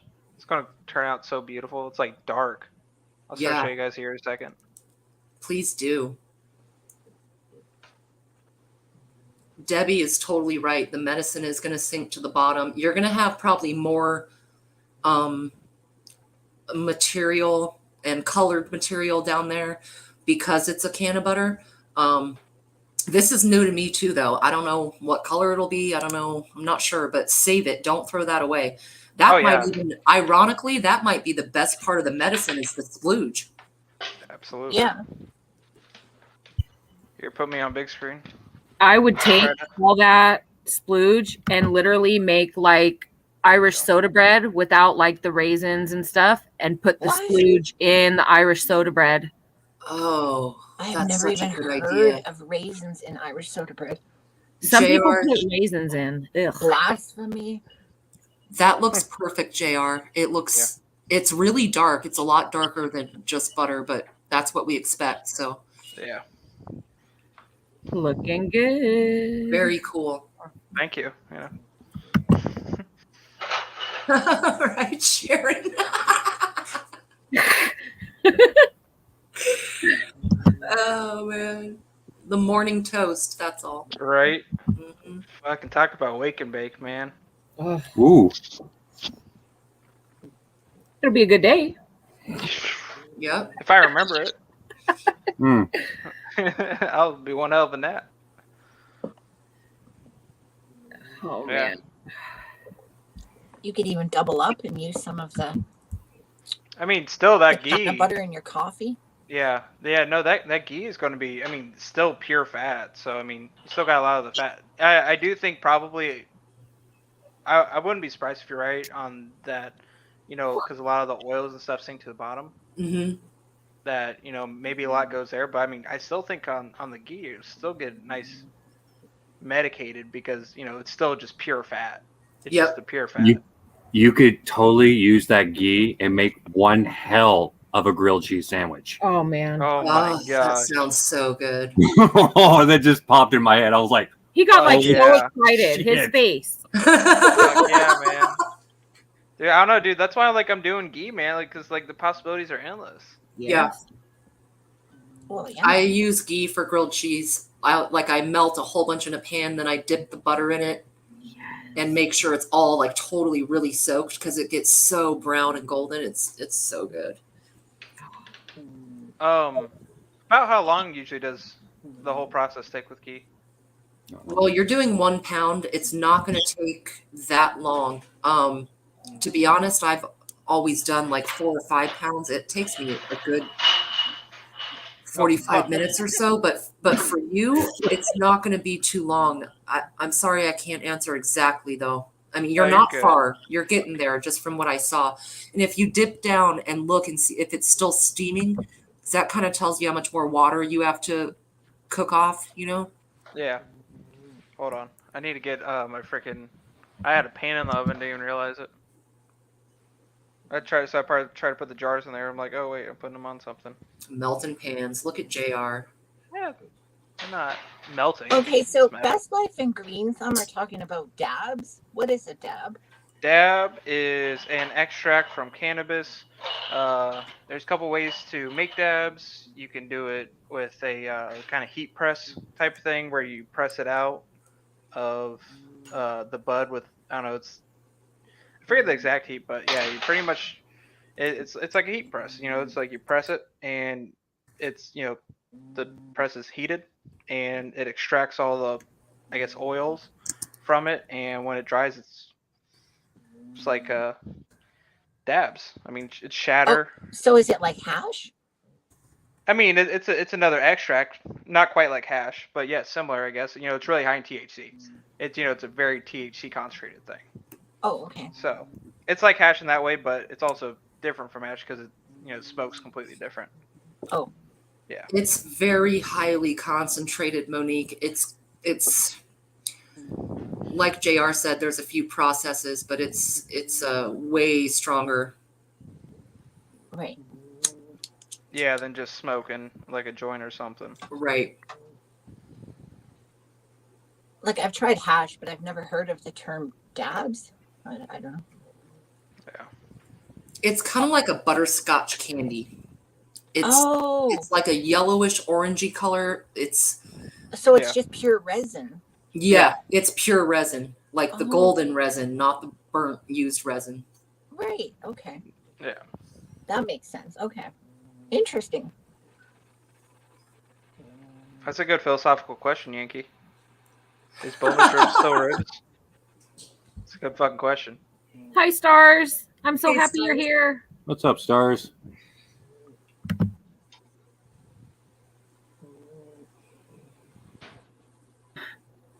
He keeps Monique, how did your gummies come out? I think they've come out fantastic. Good. Have you used any of them? No. No. Well, when I was doing that, I was fighting this really brutal sinus infection. So I was on antibiotics. And I'm kind of like allergic to marijuana. Really? So I'm really nervous to try them. But I made them out of the tincture that I made, which was like a THC CBD blend. Mm-hmm. Yep. So now I've pretty much like gotten over whatever this was that I had. I'm thinking of trying a little bit to see. Maybe it'll be okay. I'm hoping. I've never actually had ghee, but I would say so. It's the reason it's better, independent many. It's kind of like honey. It's a forever food. If you prepare and jar it correctly, it will last forever. Let's say a decade at least, just like honey. It makes the butter shelf stable because you're removing the water and the solids that will cause it to go bad, and you're left with just that pure fat. And ghee is wonderful for high temp cooking, especially in cast iron. Mm-hmm. And for me, like I cannot use lard or anything for high temp cooking because I get lard deposits in my eye, which causes a real big issue. What? So I use ghee. Yeah. What does that look like? Oh my gosh. Okay. So when I first started really low carbing routes, like I used lard a lot in my cast iron and like bacon grease and all that. Mm-hmm. And with my health condition I started getting deposits in my eye and they look like little crystals. And if they harden, you may have to have surgery. What? Huh. Like Yeah. in the eye tissue or the eyeball? In around my optic nerve. Oh my goodness. Wow, that's wild. That's crazy. Yeah. How did they figure out that's what it was from? Well, my neuro-ophthalmologist asked me, she was like, you know, as far as your low carb eating, what are things that you're eating? What fats? And as soon as I told her that I was using lard, she looked at me and she said, you need to eliminate that completely from your diet. Huh. But was that vegetable lard or animal lard? animal lard. Oh wow. So ghee for me for high temp cooking and all of that. Like when you want to do a nice, steak in a cast iron, pop that in the oven, and you need that high temp. I either use avocado oil or ghee. So yeah. Yeah, and making butter into ghee raises the smoke point. The smoke point of butter is much lower because it still has that water and those solids independent. So it's using the pure oil. Also, if you are, let's say, raising rabbits, you can die of starvation eating just rabbit because they have no fat. So if you cuvee them in some ghee, you're going to get some of that fat in your diet. The human body needs fat. We need fats in our brain. We need protein. We need, a lot of the things that are on the lowest end of the food pyramid. We need those fats. Just find the healthy ones. Yes. Well, like Virginia, like they say the Eskimos are the healthiest because they eat the pure fat raw and cooked from the seals. They sure do.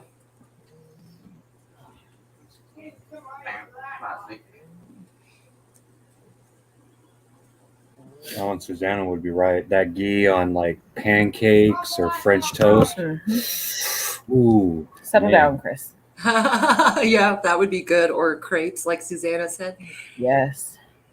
Nisi cuveiing is when you cook something in fat. You usually see it with duck. You'll find duck cooked that way. In the breast fat, they'll cook all the legs.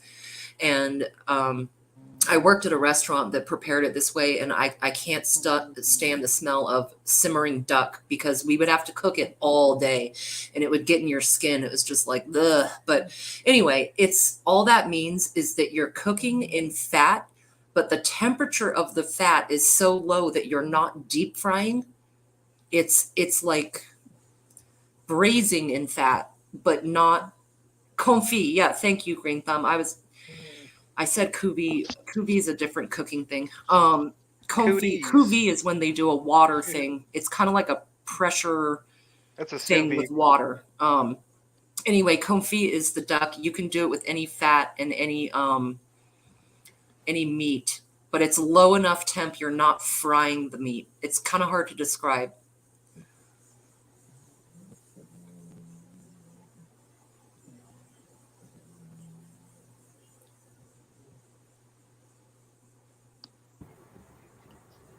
All right, let me open up the door.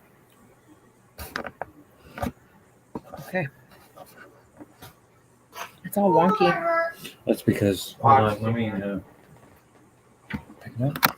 Thank you, babe. Matthew, I found box. Okay, you're gonna have to wrap that up, son. Please. And thank you. Have a nice day. Come again.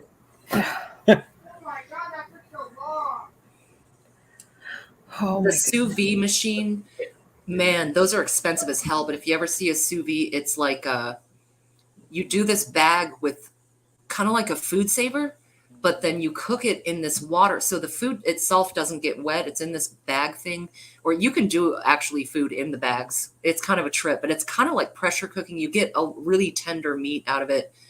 And yeah, it's super weird and fancy and yeah. Super weird and fancy. A friend of ours did a tri-tip in the sous vide, and then put it in the smoker. I think so. Man, that was just did like so a good. light smoke on it. Oh my gosh, it was so good. I've been wanting to get one of those sous vides for a while now, but yeah, you're right. They're pricey. They are. Too fancy for this simple country folk. Ooh, GTP, that sounds good. Okay. Yep, that does sound good. Yes, son. The duck confit with apricot, lavender, honey sauce. Ooh.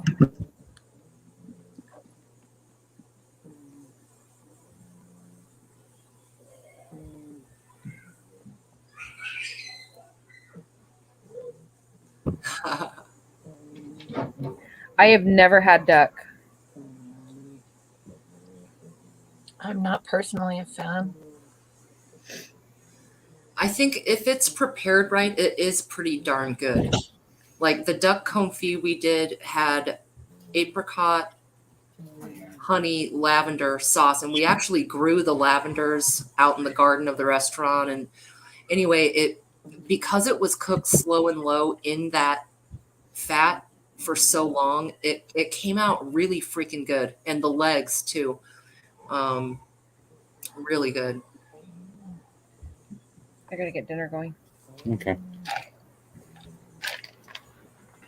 So, See, what are we having? I'm gonna do oven roasted chicken thighs, lemon pepper and garlic. Let's go in the kitchen, guys, because it's about that time. Can you put the charger, sweetheart, up here on the window? Yes. Okay.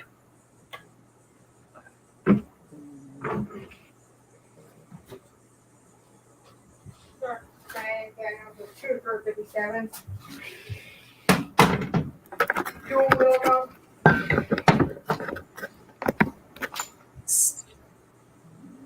I wonder what Sophia's making for dinner. What you making for dinner, girl? I'm gonna do chicken thighs with lemon pepper and garlic, and I'm probably gonna do green beans. And do you guys want rice? What else do you guys want? Think on it. You got time. I mean, either a rice or a pasta.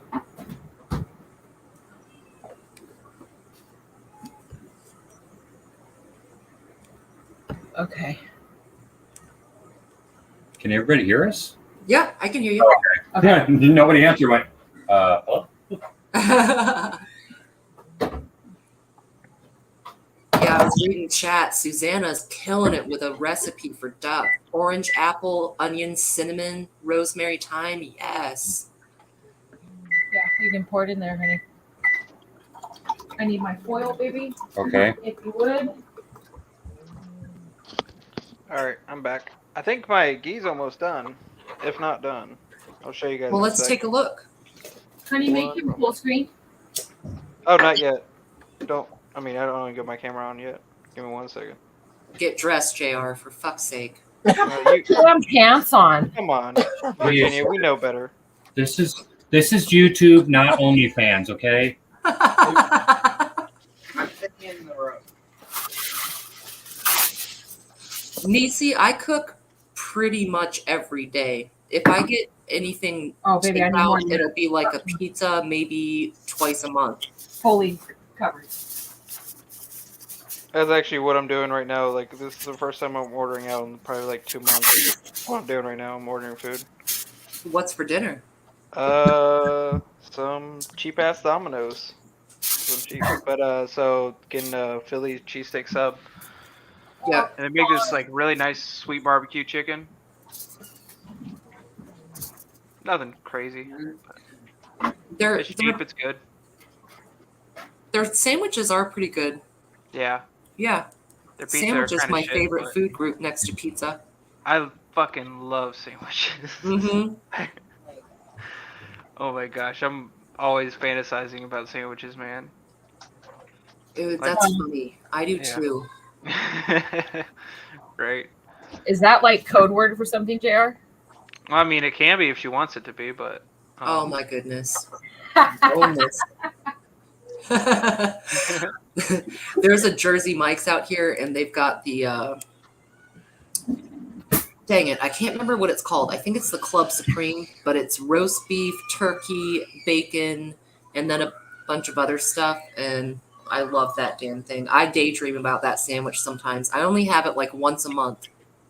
That sounds damn good. Speaking of Jersey Mike's, Nisi, if Tribe is wanting a hoagie or a sub, you can go to Jersey Mike's and they have what's called the Unwich, which is essentially a sub hoagie of whatever he wants, all the meat and cheese and everything, and it is lettuce wrapped. Just FYI. Nice. That's a good recommendation, Sophia.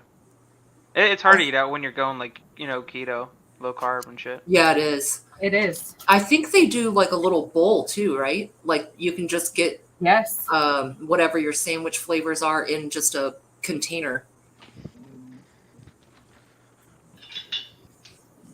So Nisi's asking, what do we call them, subs or hoagies? Well, I want to know what's wrong with a hero. I always remember the Bill Cosby episodes where he would get in trouble. All right, full screen. Every episode. Fuck. A second. Baby full screen. Baby full screen. Copy. I brought chicken in my hand. Fuck. Awkward ass position. Try not to burn myself on the burner or nothing. Yeah, don't do that. Be careful. Yeah. Unless I'm tripping, I still see a little steam, but it could be just pixelation in your image. It very well could be steam. Yeah, don't let it. Don't jar it yet if it's still steaming. Just keep the temp. You're looking good. Like it's not. Yeah. There's a little bit still. Yeah, a little bit of steam. All right, keep going, grasshopper. Sure, you can come up with a better pet name than that. Look at him flexing. Give me Yeah. He's like, come on, baby. The horseshoe. You're earning a have some dignity. Right. Right. Just give me some rice and I will make, give me rice, give me a pack of onion soup mix. I've got beef broth and butter and I will make. I got plenty of beef broth if that's what you need. No. Oh my god. Terrible. 1 cup of rice. Yes, I will make. Wrong one. You guys want to see something funny? Yep. Check out the succulent. It's still alive. I have not watered this thing in probably a year and a half. It's a little peaked. Oh, Your this one works. and only decoration, and you neglect it. No, see now, so my cousin stayed here for like a short minute, and like he's like, I bought a couple succulents. I'm like, good for you. And he left them here after he left, and yeah, this one, the one one of them died, and then this one's still alive. Succulents are my jam. Mhm. Yes. Like you should see all my succulents that more than likely I'm gonna have to leave behind here. Let's not talk about that. But JR, you're in the kitchen right now. You could give the poor thing a little bit more. Yeah, you're right. Honey, Stop it's being so neglectful. I know. This is the only one that we have in Not here. wrong. Yes. If there's a hole at the bottom, watch him drip it all the way to the window. Well, he'll have to water it a few times. If it hasn't been watered in a year, that soil is hydrophobic. Probably. Oh, for sure. I think you'd be the one dripping, Virginia. No. Oh, look at you. Oh, snap. All right, Debbie has a good tip. She said, gently push the foam under the liquid. That's a really great tip. That'll get it to where it's like it'll settle down. I opened those in there because I had to Yeah, I get. was about to say, like, the foam's really like settled compared to what it was. It's like, I know, baby. yeah. Sorry, love. You're fine. I can tell, stuff is happening, making progress. Do Man, you that have smells any? really good. Do you have any cheesecloth Yeah, I think I still got some cheesecloth. or a super fine strainer, and then you can keep any additional foam or any solids out of it. Or you could even use a coffee filter. Yeah. Got some. There you go. Right here. I think I still had some left over. I need to buy some more. Because I plan on doing coconut oil and making salves. Yes. Or Are you salves. going to use beeswax? Yeah, Coconut. beeswax. Coconut lube. Hey, I do use it for that too, but it's fantastic. It's better than lube. What? Yeah, coconut oil. Absolutely. Absolutely. Better than lube. Is JR over there talking about what he uses to grease himself up with? Yes, he Yes, is. he And is. you better leave. Calm down. You better leave my coconut oil alone, Christopher. Oh, come on. Shea butter is so much better. Gosh. Monique is schooling. Damn it, Never Monique. tried that. Well, the coconut butter, it's too thin. And you want something with a little bit of like a velvety weight to it. I love your adjective there. Velvety. I'm over here with slimy freaking chicken thighs you guys are talking about. Why? Get your hands off your thighs while we're talking about our lubes. Jesus. Right? But they're great thighs. Sophia. Great. Okay. I just need 1 cup of rice. I don't need it just yet, so you have time, Christopher. Just settle down. Chris, can you take him off big screen? Yeah. Yeah. Sorry. Yeah, come on, guys, you're slacking. I gotta do the thing. Hey, Native. Southern Native, California. what's up, brother? You've What's got an going act- on, Native? Yeah, look, we talk about lube, and all of a sudden, Native pops up. Right? Right? Classic. Chris, that was total fuck Phil. Right. It's only you lube if that's what you use it for. Right. The We're still reason why cooking. it's like, well, like coconut oil is like it's nice because it's like hair, skin, cooking. You got like you're straight, like you multi-use. It tastes like coconut. Yeah. Some chicks are You into could that. you could use the DMT stuff. It doesn't taste like anything. And I don't Do know you why like I got one chicken thigh with no skin on it. like the hallucinogenic, hallucinogen. DMT is what I heard. Yeah. BMT or DMT? No, it's the one that the coconut. That's what I use to make the tincture with the Oh, buds okay. from. It's coconut oil, but it has no flavor. Mm. I got it at Costco. I don't know. It wasn't very expensive. Oh, okay. I've got a question, and it's a serious question for everybody on panel and even in chat. Yeah, Okay. right. Serious. No, it is. I'm being honest, okay? Now, as a kid, I got forced to eat liver and onions. Oh, Yeah. Okay? I have never, ever touched them again. Ever. you want liver and onions? You No, call my mama. I've never, ever wanted it ever again. So, has anybody else had a food and the same, like, you were forced to eat it as a kid and you've never touched it again? Ever? Yes, tuna noodle fuck casserole. Fuck Yeah. that shit. Okay. Tuna noodle Amen. casserole is an abomination. Casserole. Okay. No, I was the same, Chris. They force fed me liver, and My I just mom couldn't. to And I make, like, the projectile nat- vomited oh, it oh, across man, the I'm- table. Oh god. They never made me eat it again, Oh so my it was okay. I physically I had to sit there until I finished it. Needless to say, I didn't finish it. No, I got one bite, and it just came right straight back out flying across the table. No, couldn't do it. I'm surprised your mother didn't beat you till you were black and blue. Well, she tried. No, his mama. Oh, What do you think, Sister Marie? My mom wasn't a nice lady. My mom could not cook liver and onions properly. Yeah, you got to be able to cook liver properly.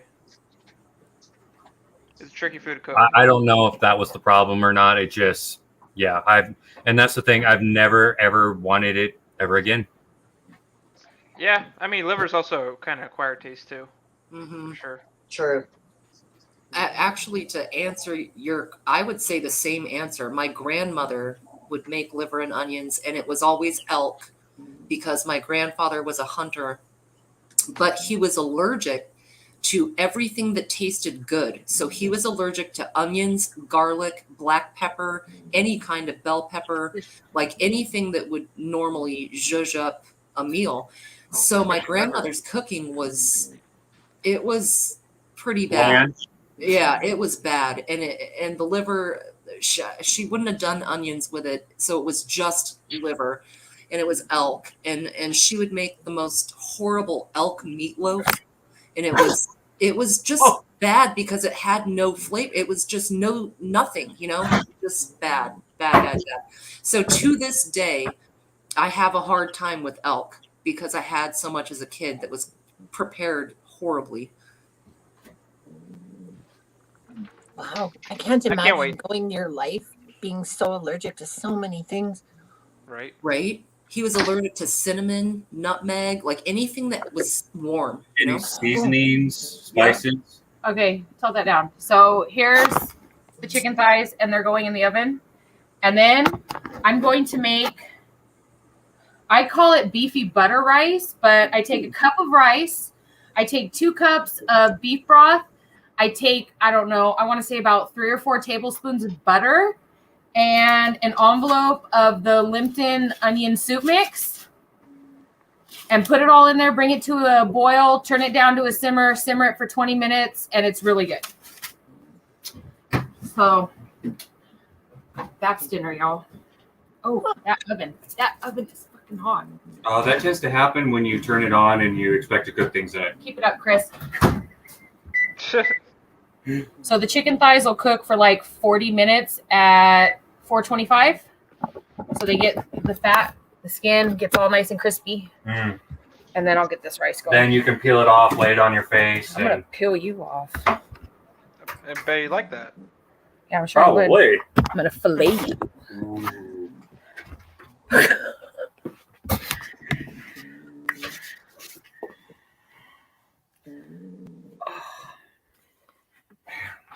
I know it is warm, but it feels so nice out here. Well, the house is saying 72, but the kitchen is just... No, it feels like it's like 82 in the house. Yeah. So how am I looking, guys? Let me full screen you. Conceded? Oh, I know that. I think that looks really good. And you can probably easily spoon off the splooge. A few spoonfuls will do you. Give the And gals then the cheese. strain it through the cheesecloth. Okay. Is that like a sagey green color? Mm-hmm. Yeah. Oh, it's so pretty. Yeah, it's gonna be really interesting to can up. Oh, I should probably lay out a cloth, shouldn't I?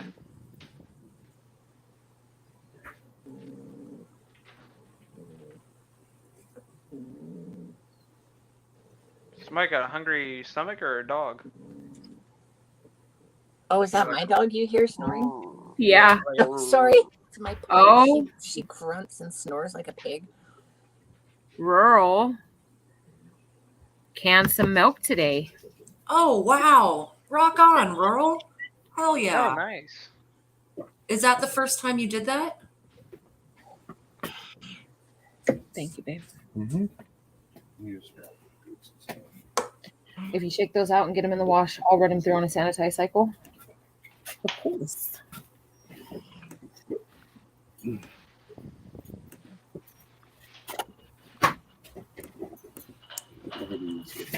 I'd shake them out over there, though. Yeah. GTP.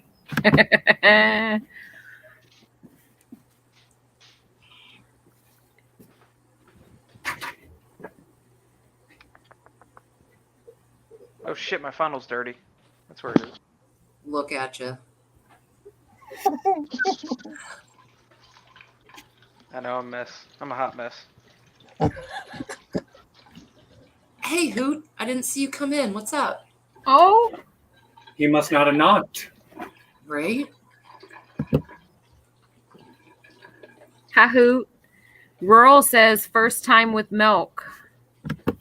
That's awesome, Rural. Right on. I'm so going to have to do milk for these guys. Oh, you know it for sure. Oh my gosh. Oh, I really want to try doing the milk too. Let me know what you think, Rural, for entertainment purposes only. Like, try it in a week or two. Cook with it, coffee. You can drink it. It's going to be room temperature, but you can get it cold. Yeah, so excited for you. That's awesome.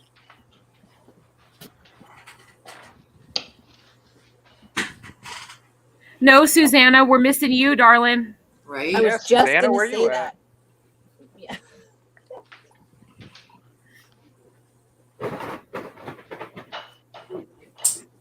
Susanna should come up. Right? You know what? I will post the link if anybody wants to come up. Give me just as... Chris, I need my phone because the link's in my phone. And I can't copy and paste on this damn Chromebook, you guys, so... I think I can. Oh, yeah, do it. Yeah. Do it.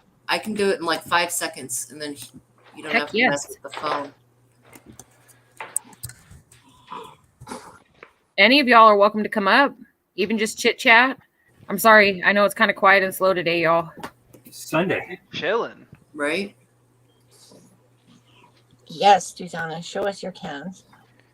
I'm canning.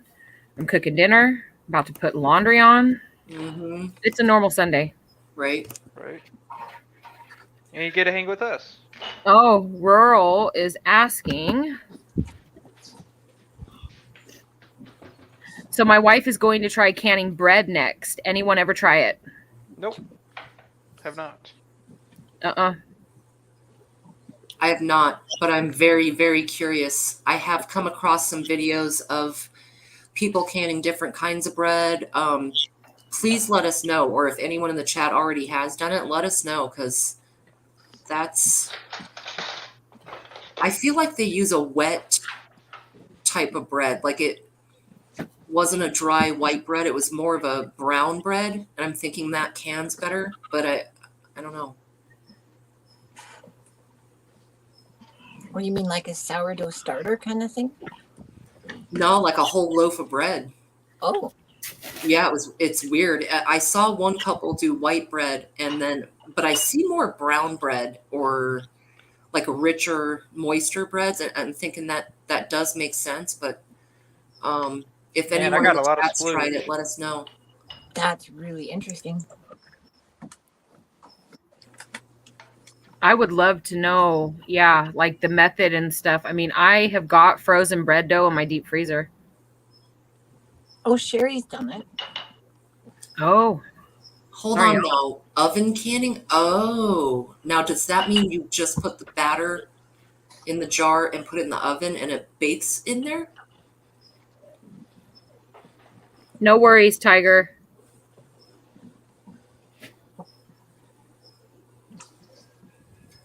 That is super interesting. And if that's what it is, do you put the lid on or do you like bake it and then pull it out and put the lid on and it pulls its own pressure from the heat? And Sharon is asking, how long is the milk shelf stable? Sharon, technically we're not supposed to can milk, so there is no answer in the canning guides. Ghost Prepper canned some. He's been canning milk for years. He opened one on a video that was a few years old, and it was perfectly fine. I myself canned it for the first time a month ago. So, I'd say give me a year to figure it out. For myself, I've been opening one every week, and it's been great. Just totally fine. But unfortunately, I don't have an answer. Sherry says bake in jar and then put the lid on. Wow. That is amazing. I would love to know exactly how to do it, Sherry. Mm-hmm. That would be really cool to do. So does it shrink up in the jar so you can get it out? Or when you open it, is it like wall-to-wall bread, if that makes sense? Like, how do you get it out of the freaking jar?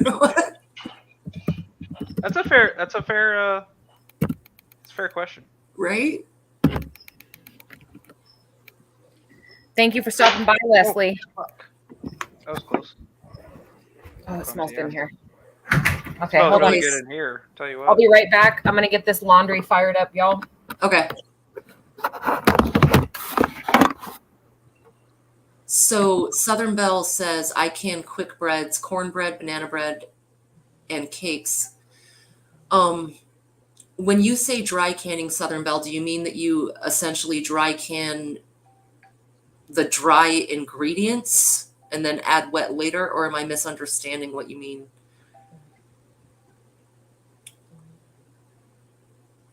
Yeah, Sherry, I saw Ark Wildman did some oven canning. It was the monkey biscuits with the cinnamon butter and sugar.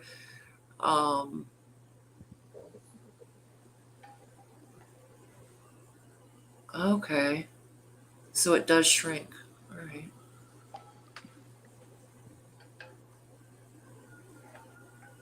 JR, we can't see your liquid gold. Right.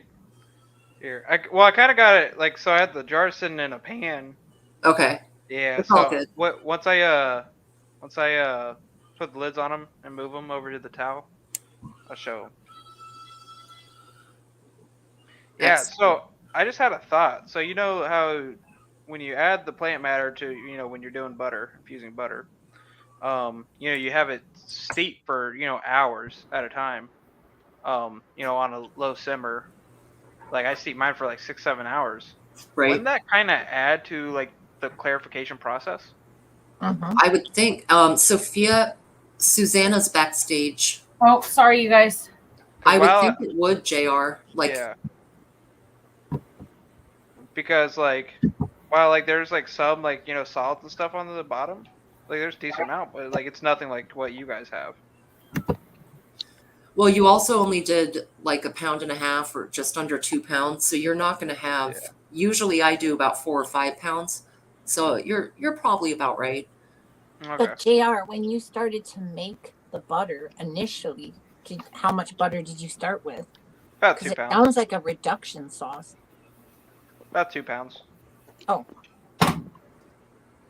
And then I use some of it to make cookies. Okay. Yeah. Honestly, though, save that stuff in the bottom of the pan. You've got, yeah. you've got the veg material and the solids that went down there. It's good to go.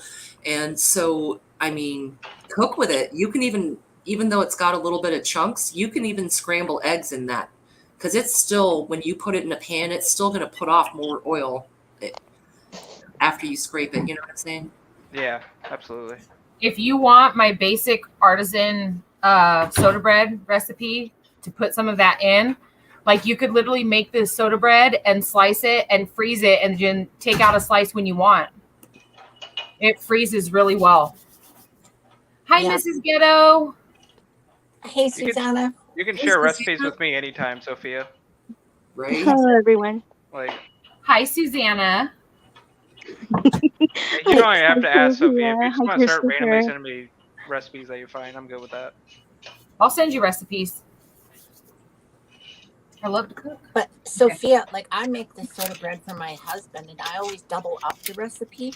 And I then divide it into half, and that stuff freezes brilliantly raw. It does. Just the dough before you even pan fry it lasts for years. Yes. No, it does. I put mine in the vacuum sealer, throw it in the freezer, boom, because he loves that stuff all the time, you know. I mean, even mine, I'll take and roast some garlic in the oven, and I'll take some fresh rosemary and I'll put like whole cloves of roasted garlic in it and rosemary, and I'll, you know, smear the top with like olive oil and bake it off. And oh my gosh, it is so freaking good. Really? With soda bread? Yes. Yes. And I've done jalapeno cheese. Mm-hmm. I've done the roasted garlic and rosemary. And then I just do it plain too. Oh, hold on. Let me full screen you, babe. Are we seeing quilting? Oh, yeah. Did you know that is a jelly roll quilt that I'm making? That's what that is. See, there's all my sewing crap. I love it. All over the place. But yeah, that's what I'm doing right now. But okay, I kind of want to show this.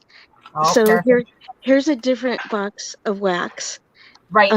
That you can use for canning, which is also used for other stuff. But yeah, that's also used for canning.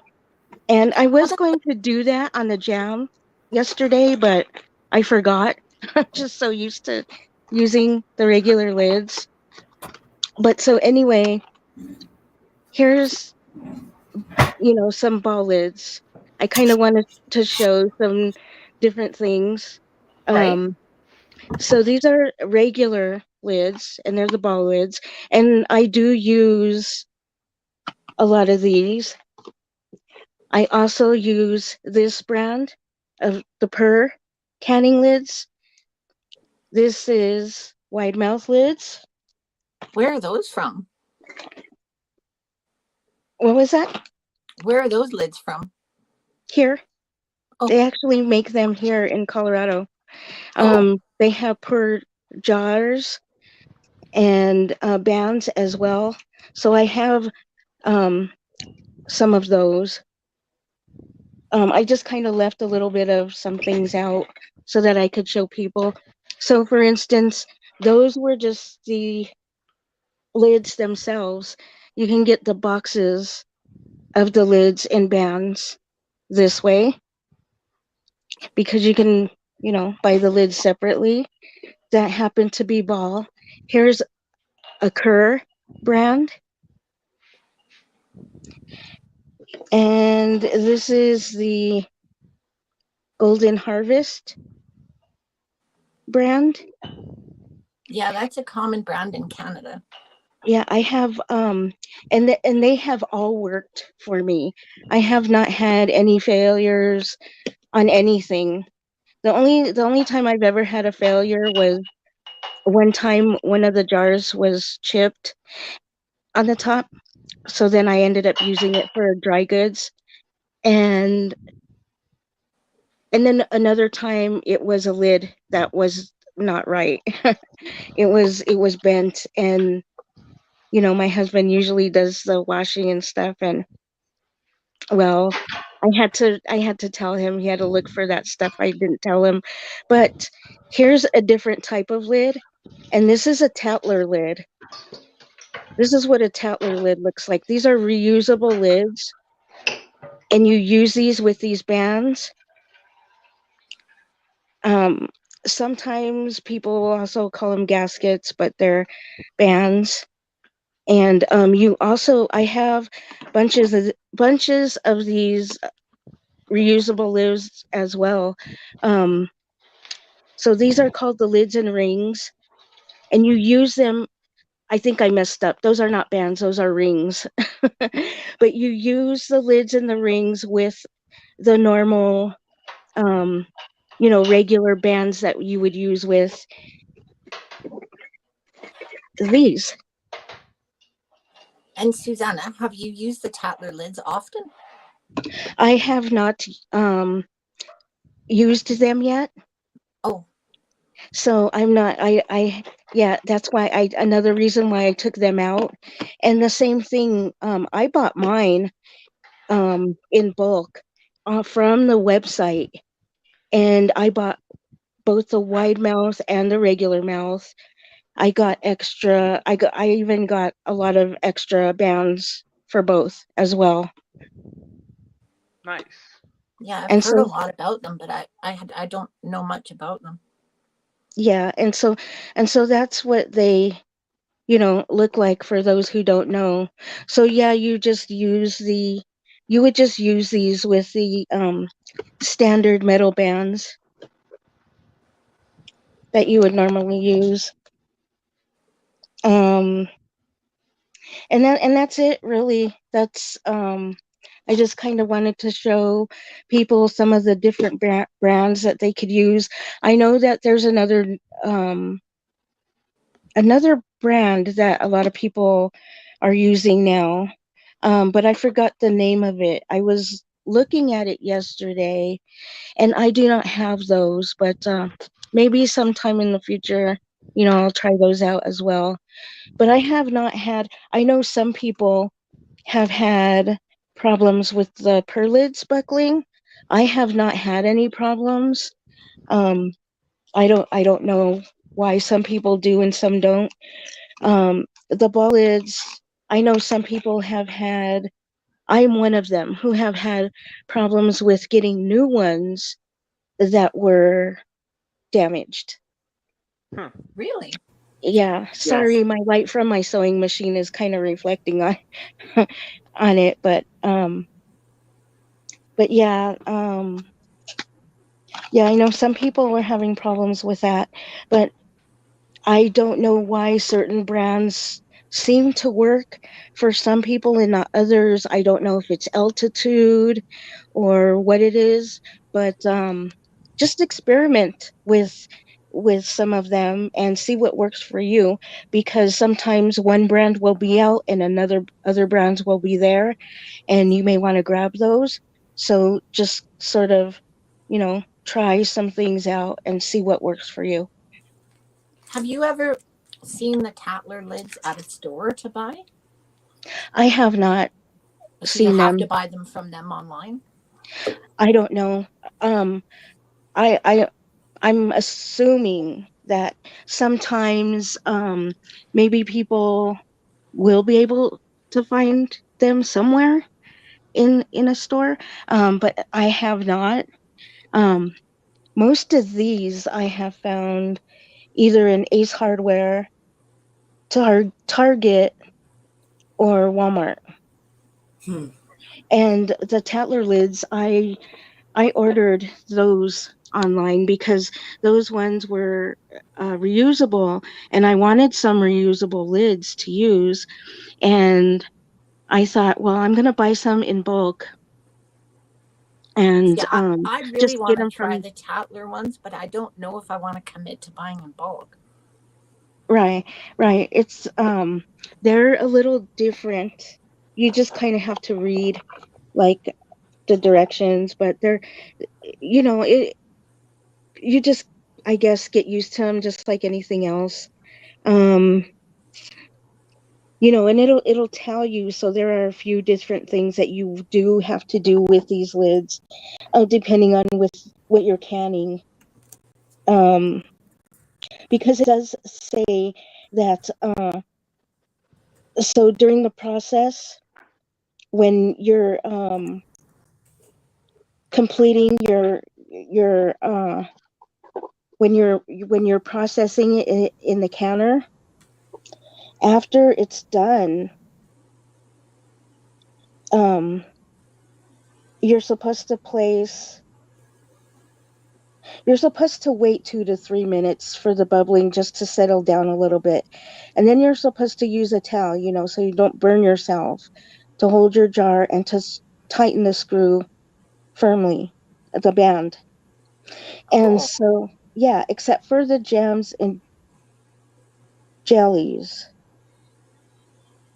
it says tighten well immediately upon removal.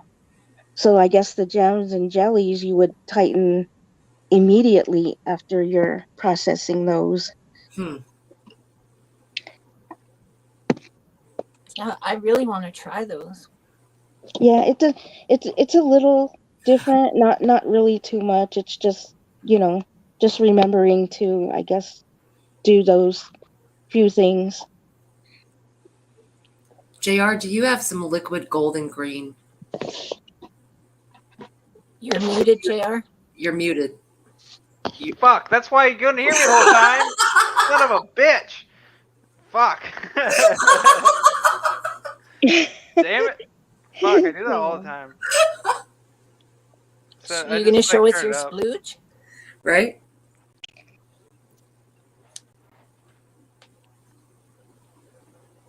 Oh, wow. What a cool color. Yeah, that's wild. How many did you get? 2.5. Okay. Makes sense. They're half pints, so. Because it's like. Love it. It's 1 pound per pint, right? Yeah. Yeah, you're right. Okay, I'm gonna smoke, baby. Oh fuck. I am the worst math agent you'll ever meet.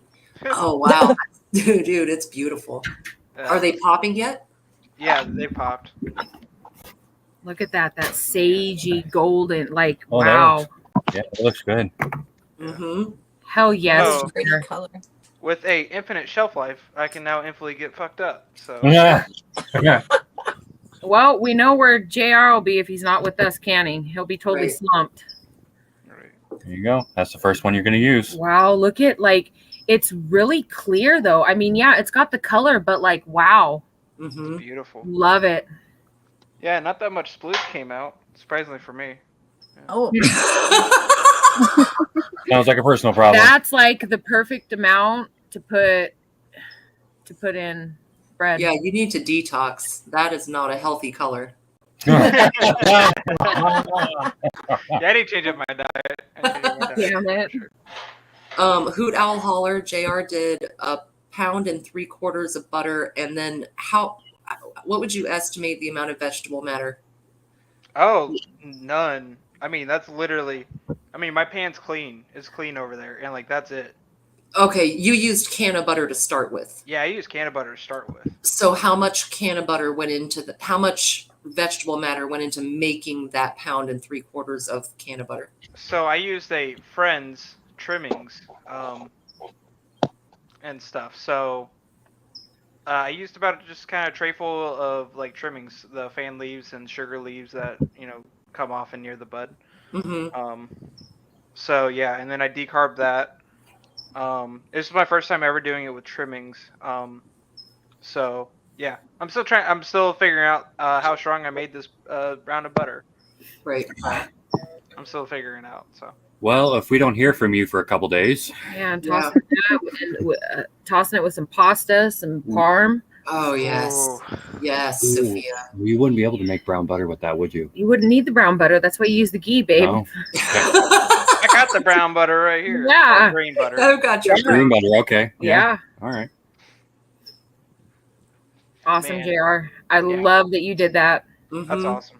Well, yeah, like now, like that's good for life. I mean, I'm probably going to use it before then, but that's good for life. Right? Yeah, right. Make you a piece of toast and put some of that splooge on it and let us know what it tastes like. Yeah. And actually, I have to go turn off my canner. I'll be right back. Go ahead. No, I haven't tasted it yet. It's really fucking hot, so I have not tasted it.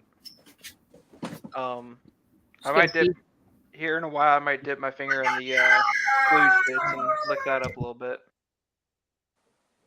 See how that tastes. No, buddy, no takers on that. Well, yeah, no, the ghee looks fantastic. Oh man, that looks really good. Sorry, my rooster's going off. I had to mute myself. No, you're fine. I volunteer as tribute to taste. Damn it, Monique! Oh my gosh. Damn. That's funny. Yeah, no, it was really funny. So, the pizza guy showed up, and it's funny. He knocked on my door, and I opened it, and he just had a big old grin on his face. You could tell he likes weed, and he could just smell it going through the whole apartment. Right on. All right, Foghorn. That's like he knew what was up. He knew what was going on. Mm-hmm. I don't know. That's like on some next level shit. Like, cause it's like, oh man, you know how to make canna butter? I know how to make medicated ghee. That's not cool. Right. So I'm going to keep educating people on canning, Sophia, and sending them over here. Such a good idea. yes. No, I love it. Like, I love seeing everybody get into the canning. I love, like, especially the men in our community come in and doing, like, canning's for everyone, not just women. Right. Absolutely. Every weekend I get to hang out with a group of great chicks and Chris. You know. Right? Right on. He's like, right on. Splooge, yes, Yankee. That is All right, now now. I can look at the chat again. The whole time I couldn't look at the chat, so sorry if I missed anybody. Sharon says, give him a jar of that ghee, you'll get free pizza for life. Right? Well, especially if you can make it just from the trimmings. That's fantastic. Yeah. Then there's no waste at all. Yeah, absolutely. GTP, I would love that. I feel you on that. Tonight is officially my last stream for 2 weeks because we're moving. So anytime, GTP, anytime. Damn it. Sorry, you guys.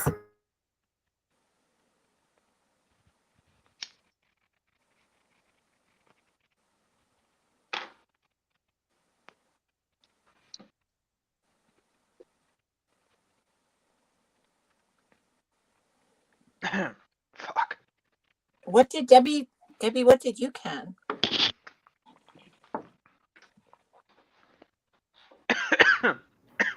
Okay, I'm back in the house. No more roosty. No GTP. My rooster is in the backyard, so out that door. And I smoke out back, so yeah. And Chris is out there, and anytime any of us are out there, he's got a cock-a-doodle. He needs to get in the coop and go to bed. Right? He sounds pissed off. He sees you packing. Oh, he's a big rooster too, you guys. This ain't no little rooster. I mean, he's huge. See, here's the thing, Sophia. Yeah. Sophia surrounds herself with some really nice big ones. Always. I did say it. Debbie, everyone is wondering again what you are canning and what you'll be pulling out. For me? Debbie's canning in chat with us, and she said that she was just turning off her canner. Ooh. And I know that she was doing some kind of beans, but I don't remember. I don't remember which ones. We got about 10 minutes till then, baby. Oh, was it the makoyaba beans? Yes, yes. Right. Oh, the ball lids. You didn't Hello? say that. Oh, okay. Yeah, well, on here, let's see. On the one I have here, it says,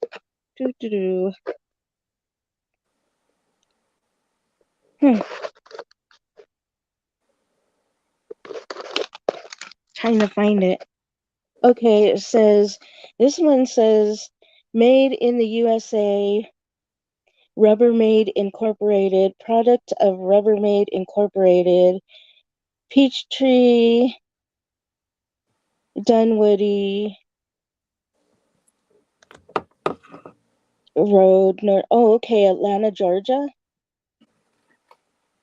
That's what it says.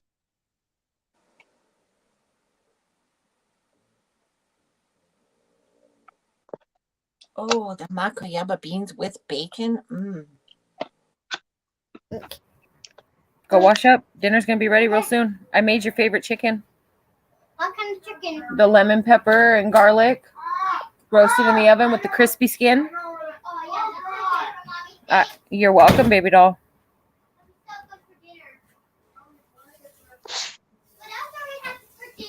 Green beans and beefy butter rice. Okay, no rice for you. Chicken and green beans. We don't have soda, so let me just run up to 7-Eleven real quick. Not to mention, I don't have any energy drinks for tomorrow. Oh, Christopher. Okay, go. Go.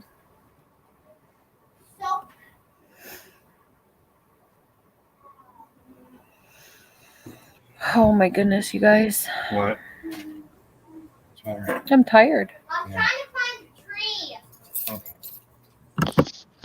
a tree. Sophia, you and your family, of course. You guys are going to be going through I-70, right? Are we going I-70? Yes. Yes. Okay. I mean, yeah. I mean, there's a couple places I know not too far from me that we can meet up if you want. Grab a bite to eat. Give you a Hell bite yeah. to the road. Hell yeah. I'll text you. Yeah. I need to run up to 7-Eleven real quick. Come. No, you can stay here. Okay. If you guys do that, you have got to do like a video. It is so cool to see when people meet people, you know? Absolutely. No, for sure, Roots. And I'm like, we're going to live stream at times, and we will do some videos and shorts and upload them. And I would definitely love to meet up with JR, possibly Sister Marie, and even if it's just to grab a coffee or, whatever. Pit stop. Yeah. JR, where are you? All the films to you. I am my in the roots are cold, Buckeye State of Ohio. Your hands are so Oh. warm. Yours are cold. Yeah. Oh my Sophia, you can meet up with JR, Yeah. Stars, and Ohio. Right? And Oh, Sister okay. Marie. Oh, yeah. Holy, you have a little party on the way. Right? You mean I'm going to have to go all the way to New Mexico just to meet you? We are going through New Mexico, Susanna. Yes. I used to go to New Mexico all the time. I lived there for a year in Santa Fe. Oh, snaps. We've got to go all the way through New Mexico. All the way through Arizona, all the way through New Mexico. New Mexico's boring. It's beautiful at times, but it's really boring. And then we're going to be in Pennsylvania. No, for sure, Tiger, because I definitely want to stop in that area. Hey. Okay, you down. You could By the make way, this the most Sophia. epic meet and greet ever. Right. Sorry, Sister Marie. Yeah, So cross many country would be people. great. Mommy, Yeah. if you like my hairstyle, Sophia, I would That's just ask really one funny. little favor. If Yes. you're cruising along and you're stopping somewhere, get some footage of lot lizards for me. Of what lizards? Lot lizards. Oh God. I want to hear of this mystical creature. Monique, I'm going to make a point of going in and stopping at as many truck stops as possible and get you some real deal footage. Nice. I already told Chris. I told Chris we have to stop at as many truck stops and we got to scope out the scene. I can't wait. So PAEMT, yes, you do use the Tattlers. You can use them for pressure canners in the water bath canner, and you can also use them for vacuum sealing.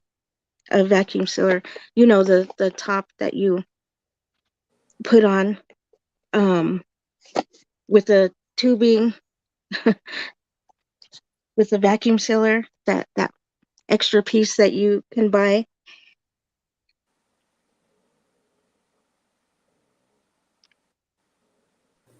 You mean like the attachment on the food saver?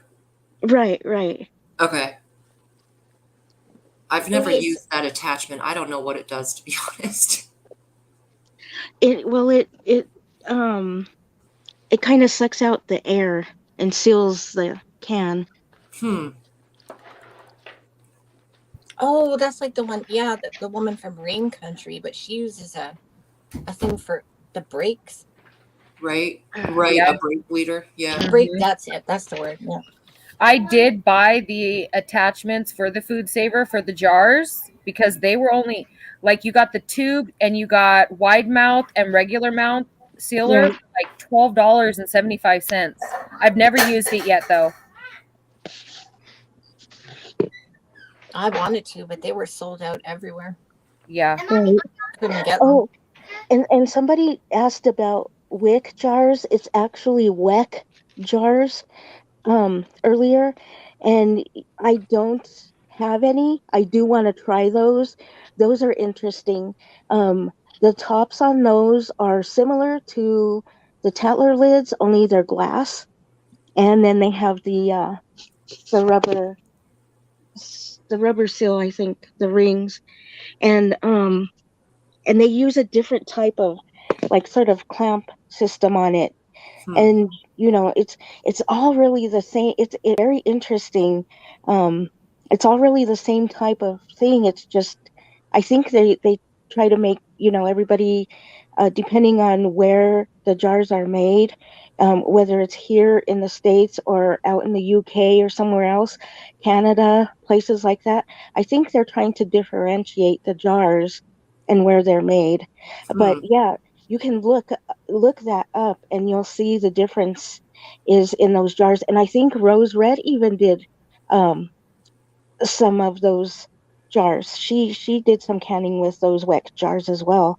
And I also use Kilner jars, but Kilner is very expensive.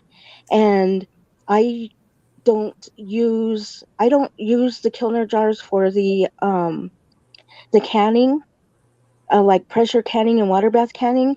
I buy the ones that I use for I put my dry goods in, and they work perfectly.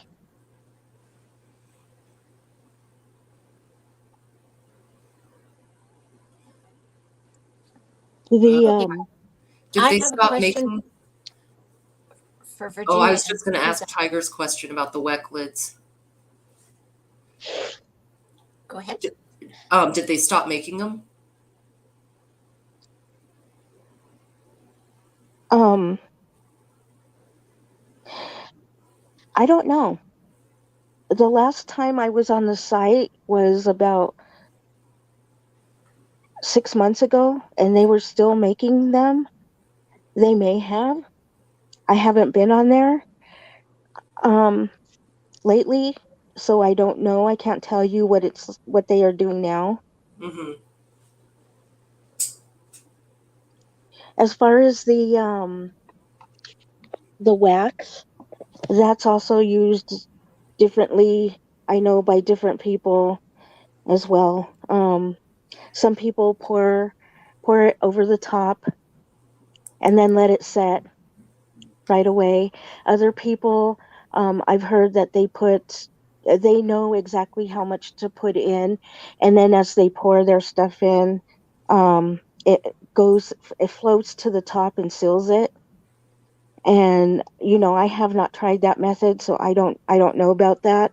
I I can't tell you how good that works, but there are other people. I think on the directions as well, it also states it a little differently, where they tell you to put like an eighth um, of an inch or so on top while it's warm, and then let it set for a few minutes, and then you put another eighth of an inch, to completely seal it or whatever. And yeah, there's a few different methods that people use for that as well. Mm-hmm. Yeah, I've seen the same, but I have not tried the wax yet. But just like you described, it kind of layered on. Right. And I'm pretty sure it's just jams and jellies, right? Are y'all talking about the paraffin wax seal on jars? Yeah. Yes. Okay, so I've made apple butter and crabapple jelly, and I sealed it with paraffin wax. Right. As far as it being shelf stable, I mean, it didn't get to last that long on the shelf, to be honest with you. But as long as when you go to pour that wax, you do it like in the layers and very slow, so you get no air bubbles, you are golden. Right. And a lot of people who use the wax also don't leave it open like that. A lot of people will put the lid on the jar, or they'll put. A lot of people who do that method also know that it's going to get eaten right away, and will give it as presents, and they'll put like some burlap on the top or something. And then they'll put the lid on top and make it real decorative, put a ribbon around it, and put a nice, little thing, a sticker on top that says, the date and what it is and everything for the person they're giving it to. And yeah. And when I went to, hold on, timer. When I went to melt the wax, like I didn't melt it in a pot. I didn't melt it in the microwave. I took just like a tin can from vegetables, obviously took everything off, washed it, and then I sterilized it. And then I put my chunks of wax in there, and I just set it on the burner to melt it. And it pours so nice and easy and slow out of a tin can. I know. It's redneck, but it works. There you go. Where are you originally from, Sophia? Sealing like jams, jellies with paraffin wax instead of like water bath or anything like that.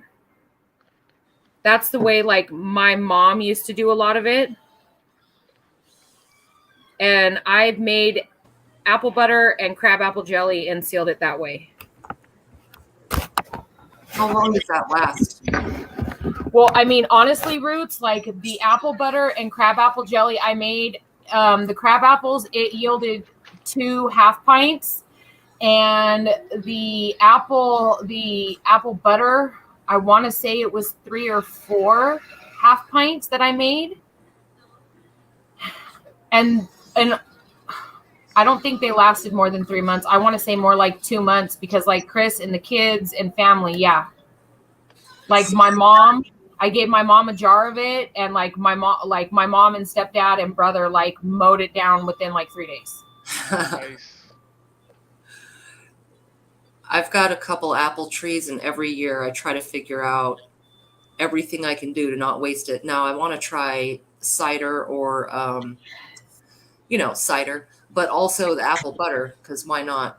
Oh, apple butter. Apple butter is amazing, especially homemade apple butter. Oh, When we went up to the apple orchards here by where we live, and I got a whole bunch of wine sap seconds, and it was like a half bushel, I think. And I made apple butter and I water bath canned it. I made applesauce. I pressure canned it. I used all those apples in every which way I could. Sounds good. Pretty sure you can make your own pectin out of apple skins, right? Yes. Yeah. The skins and I believe the cores. I'm not gonna lie, I'm not sure. Tiger might know. I know the highest pectin content is in the crab apples. Really? I love crab apples.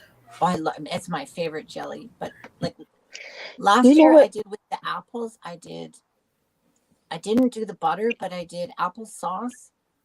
I did the cider, and then what I had left, I used to make a That all sounds Pennsylvania so good. Dutch apple pie filling. So it was like apple. I think there was raisins and cinnamon, and you made it, and then you canned it. I think in the water bath counter. Yeah. Mm-hmm. And then you just dump it into a pie shell. You're good to go. Virginia made some apple pie filling. Yep. That was the episode that I blew up a jar in the canner. It was the apples. It was my Yeah, I remember that episode. It was epic and awesome. You know what would be so awesome? If we could all get together in one kitchen. Right? Oh my That'd be a gosh, good time. yes. Oh, that kitchen would be trashed. Yeah, All it right, would. we're going to Sophia's house. Right? Everyone come. There's plenty of room. There'd be so much good food. There really would. Yeah. I want to do apple pie filling. I was hoping to be able to do it when I got all those apples, but by the time I got done with everything else, When Sophia comes back, we're gonna have to do apple pie filling. I want to, you guys, because like Chris, his favorite pie is when I make Dutch apple pie. And yeah, to be able to go ahead and have that filling ready to go would be a time saver. I would want to try to can fried apples. Oh, fried apples. Oh Yeah. God, those are so good. I've been Fried thinking apples, about that a lot pork lately. chops. Oh. Yep. It's what my grandmother used to make me those when I was little, and I miss those. Yep. My aunt made, well, both my aunt. That's been something that's served in my family for generations now. Fried apples. Dinner is ready, my darling. Perfect. Okay. So good.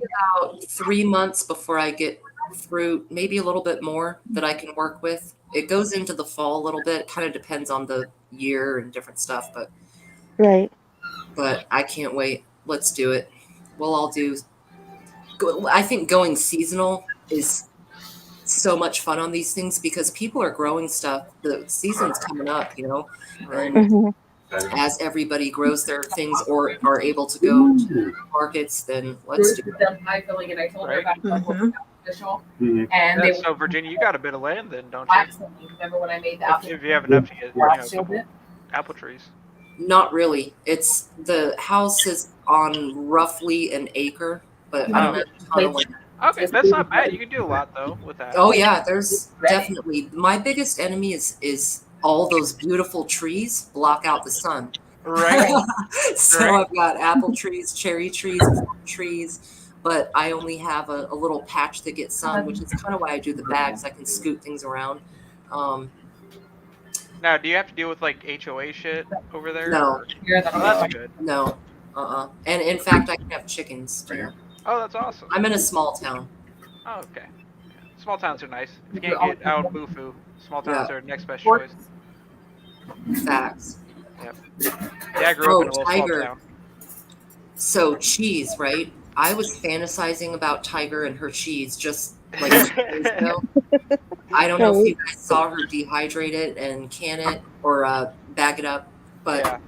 That cheese is let's good. try waxing. I don't know who's up for it. We got to get a special wax, but I want to try waxing too.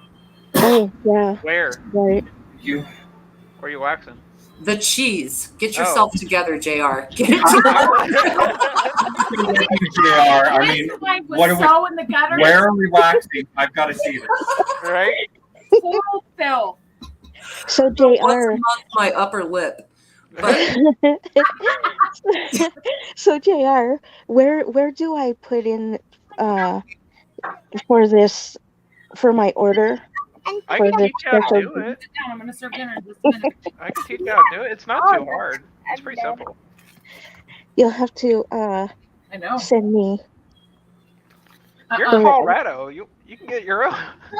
It's legal there. I mean, it's really legal there. It's recreational there too. I want at least one from JR. Right. Oh, So by the way, I hi, can Susanna. I didn't get wish. that earlier. I'm the type of I would just like give it away, but yeah. JR is sitting here in a cougar den, completely defenseless, you guys. Let's attack. Or so what you guys think. Yeah, I got something you can put that in. I've got the tongs, you guys. Let's go. Yeah.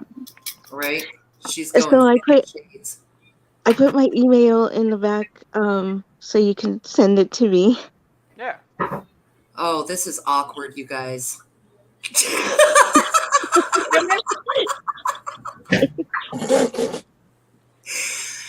Tiger, I did get some rennet. I'm all in.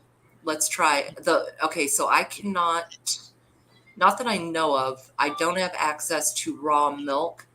There are some dairy farms around here, but I don't think it's legal to sell it. There is a company that does sell raw milk on the West Coast. Now, I know that you can get it here, and it is literally called, hold on. Because you can get their raw milk, raw cream at Sprouts. What? Oh, okay. Hold on. Oh. Hold on, let me pull them up. Because I was looking into that and I was so stoked. I was like, hell yeah, because like Chris and the kids in the milk and cream, right? The price here in California for that. Ooh, they're located in Fresno, California, but they distribute the West Coast. So I wonder if you could get it too. Mommy, What, honey? can I please Interesting. In a minute, hold on. Mommy's got to pull this up. Daddy, can I please have this game? It is called. Not right now. We're doing dinner right now. Sherry Leach is going savage. Game that I have right now. Dinner, shut it down. Okay, so it is called Raw Farm. They are on Instagram. Oh shit, I don't have Instagram. Do they have like a page? Yes, you know what? It is Raw Farm USA, all one word, rawfarmusa.com. Okay. And you should be able to see if you can find where they're at in your area. But yeah, they've got raw cheese, raw and tested, grass grazed, non-GMO, family owned, cows, goats, and eggs. They have milk, cream, eggs, cheese, like everything raw. All right, and I just threw it in the chat. Yeah, I got it. I found it. That's awesome. Okay. Boys, it is dinner time. Where's your brother, William Michael? I told him already. She used 2 words. It's intense. She wants them fed. That's right. They have to go in the morning. We are not messing around this evening. And my canner is in cool down right now. Oh, nice. You took my spoon. Actually efficient.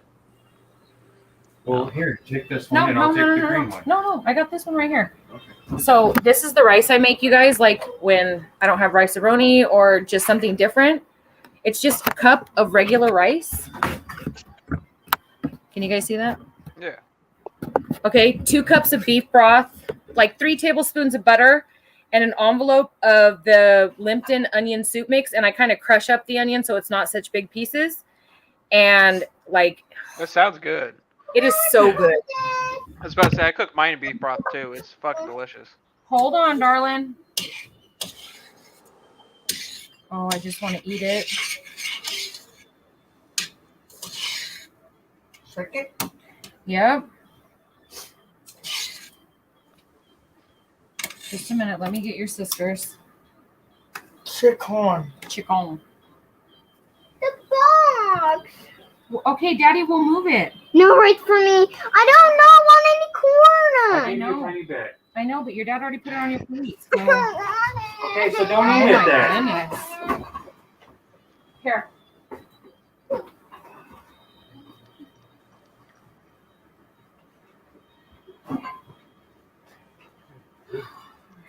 Wait, so how's your ribs coming along? Oh, she's probably AFK at the moment. Susanna, were you canning anything tonight, or? No, not tonight. No.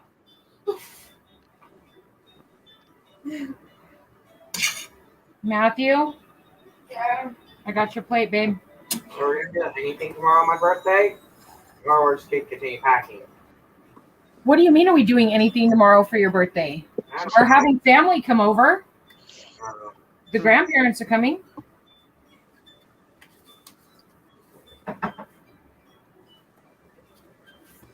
All right, I'm depressurized. I'm not going to open it for like 5 or 10 minutes. That shit makes me nervous, y'all.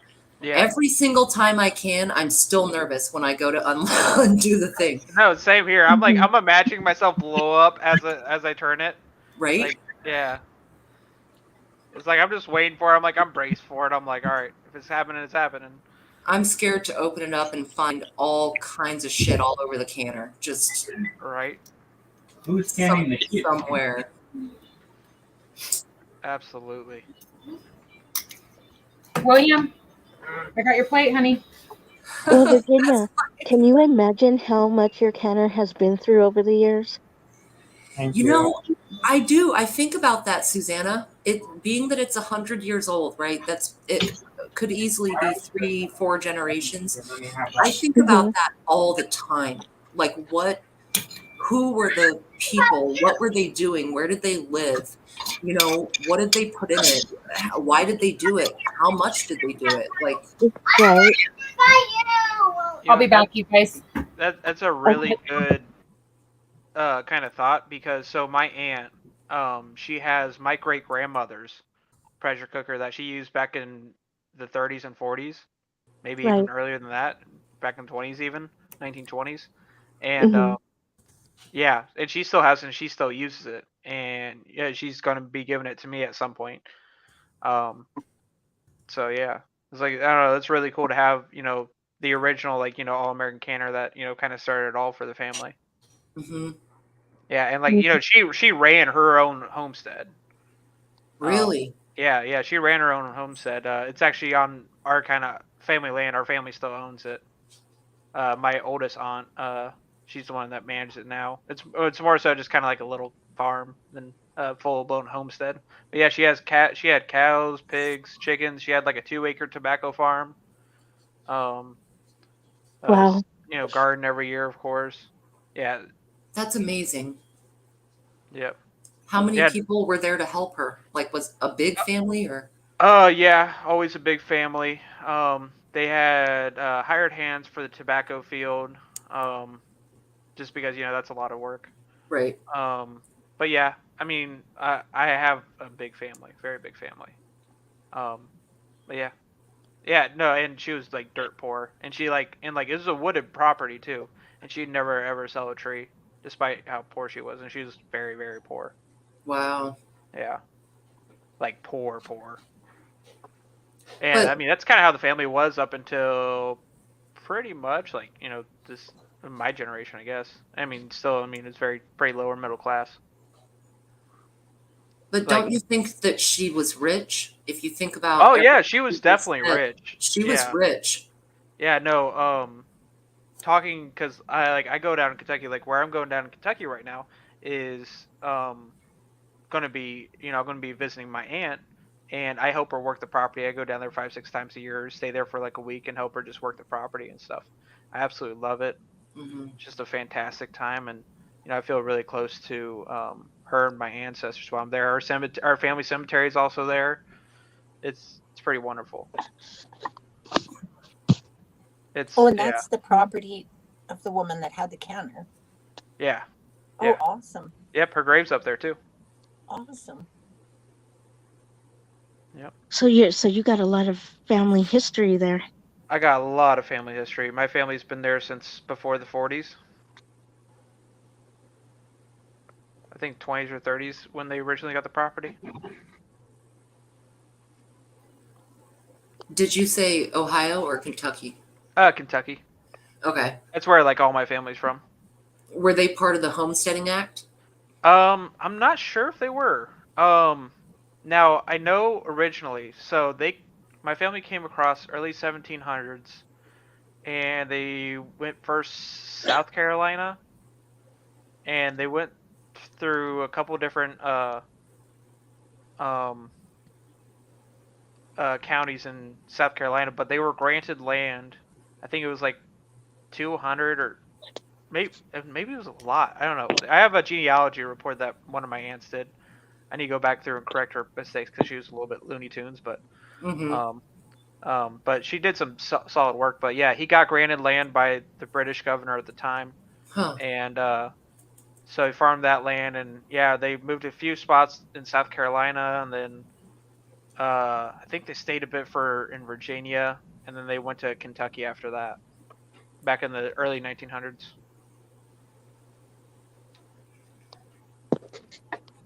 You know, we talk about all this canning for the future so that we have food. We don't, have to stress for X amount of time because we've got this all put away.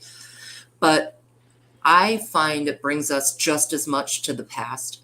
Like I learned water bathing from my great grandmother, and they were some rough and tumble, dirty frontier ass people.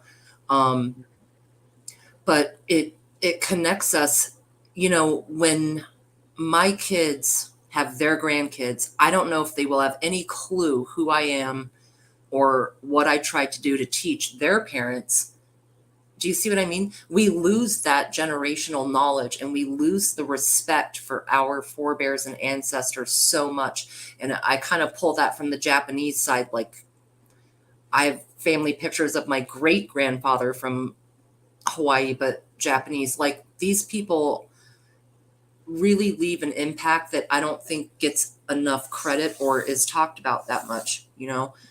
And that's what we have to do for the coming generations. So you honoring them and what you knew and learned and doing this now, because you are very young, you're in your 20s and you're sitting here with a mindset that is very rare for someone of that age. And I think we need more of this right here, teaching and learning and sharing and keeping people as self-sustained as possible, or we're not going to make it. I mean, we're going to make it, but it's clear what's coming, Absolutely. I agree, And I Ruth. couldn't agree more. It's exactly how I feel, and it's why I do everything that I do. It's why I'm here on weekend nights. Not partying or anything like that. We're doing some stupid shit. We're falling into some stinky pussy or something. And I'm here canning. Canning, having a good time, learning, and doing the things with Right. like-minded people. Mhm. And that's just an awesome gift. And being able to, because every time I do can it, I think of my aunts, I think of my grandmother, I think of my great grandmother. Mhm. Yeah, but yeah, I actually do plan on making some videos while I'm up at the holler, and when I'm checking out, because I'm going to be looking at pieces of land while I'm down there this upcoming week, so I'll be making hopefully making some videos. Finally. Right? I know, right? I've been slacking. Well, I'll be a lot more excited to. You've corrupted. You see that, Virginia? Who Chat. I don't know what to say. No, she didn't corrupt me. I don't think I corrupted JR. Nah, me and Virginia are of the same mind. I think, like really spiritually speaking, I think so. Cause like I've heard you talk like on tribe shit. I'm like I'm right there with you. Mhm. Like yeah, spiritually wise. But yeah. I know I come across kooky, but No, I'm the same my way. intent is not corruption. That's for I sure. am the same way. It's okay. What happened? That potty mouth. You are not Kooky Roots. Like you are such a beautiful, spectacular soul. Like truly. Thank you, Sophia. Don't make me blush. I think we all have come together. This is such a fun group of people that want to share. Like Susanna, that's the most we have ever seen of you, is you sharing the different types of lids, the different types of seals, the different things we can do. And honestly, some of that stuff, I don't even know if we can get it of any quality anymore. Like you can find some of the older boxes, because some of those boxes were a little vintage, girl, and I love it. But like Hoot was saying, the quality is way different. Like I've had some ball problems. Right. The quality is coming in. It's been poor. Yeah, it is. Right. Right. Oh, Hoot, we're all good. I'm teasing.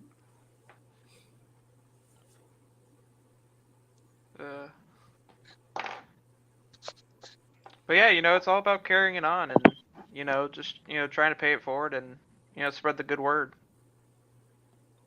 Yeah. Be prepared. Do the things.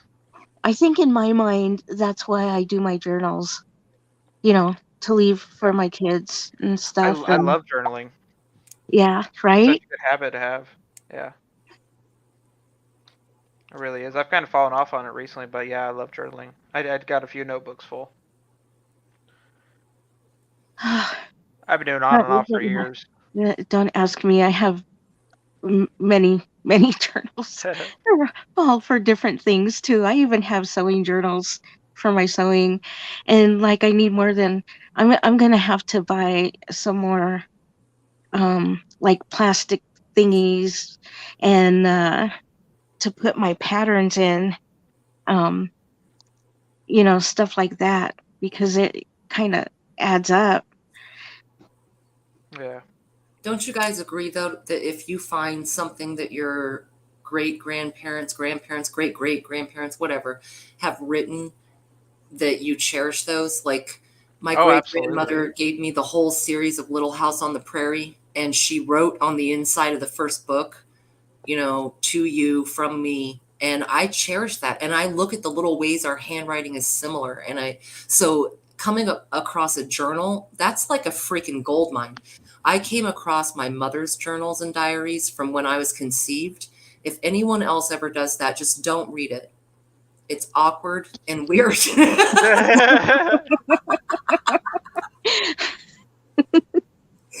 Oh man, but seriously, I mean, you listen to like what JR is saying, and like I'm one of those people too that now I want to go to JR's place just to go research his stuff, just to go look at it, and like, wow, like that's so awesome. You'd be like, whoa, what the fuck is this guy into? Right. Deep shit. Shout out 101. We're getting 101 deep just in time for my meat. It went from like educational to like dirty to really dirty, and now it's like deep philosophical shit. Yeah, that's what we do. The show has layers. The show has layers. Does. Were you raised Mormon? No. Baptist, I guess, technically. What technically? Baptist. Okay, gotcha. Yeah. I was technically raised Mormon, and there's a big push for food storage and genealogy, and it's the end of the world as we know it to a degree, or the latter days.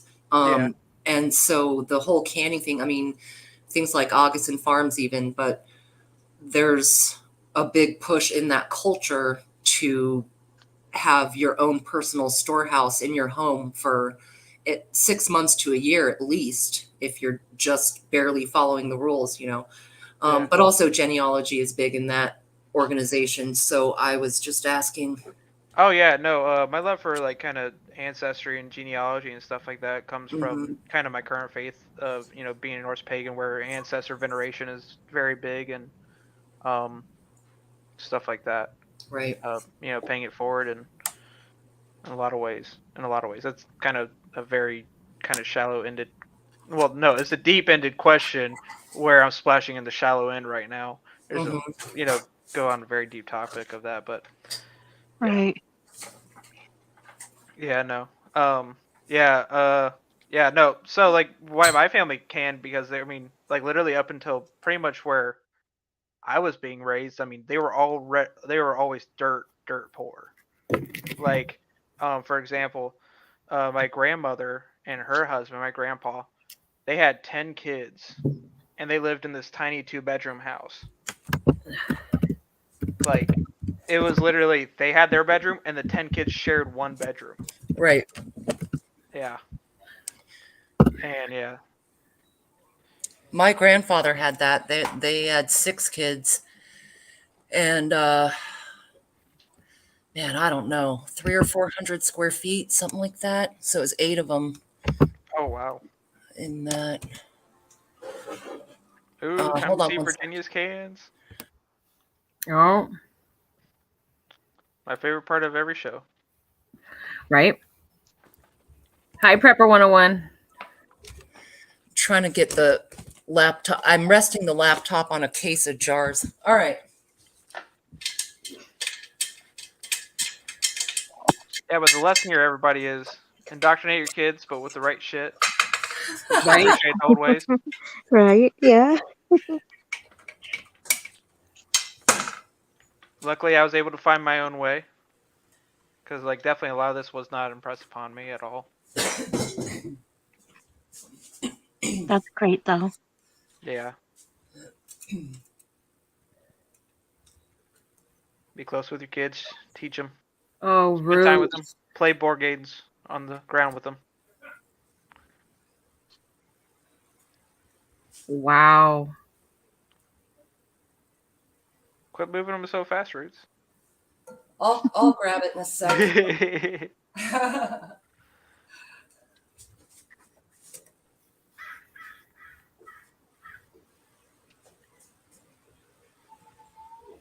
PAEMT, I agree.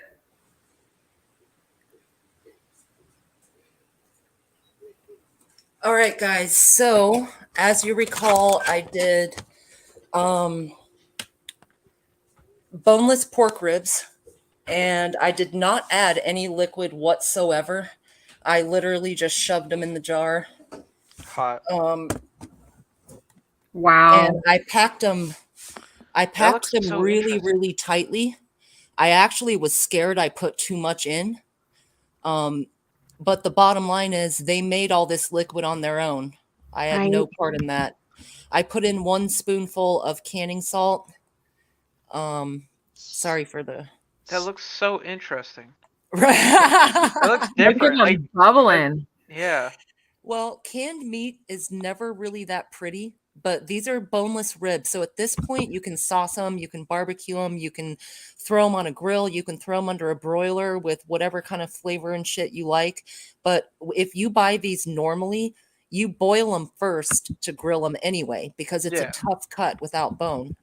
So all this is, it's just speeding up that process. And you could also take this meat out and pull it. Yeah. Do you prefer to do that? Pull your own meat?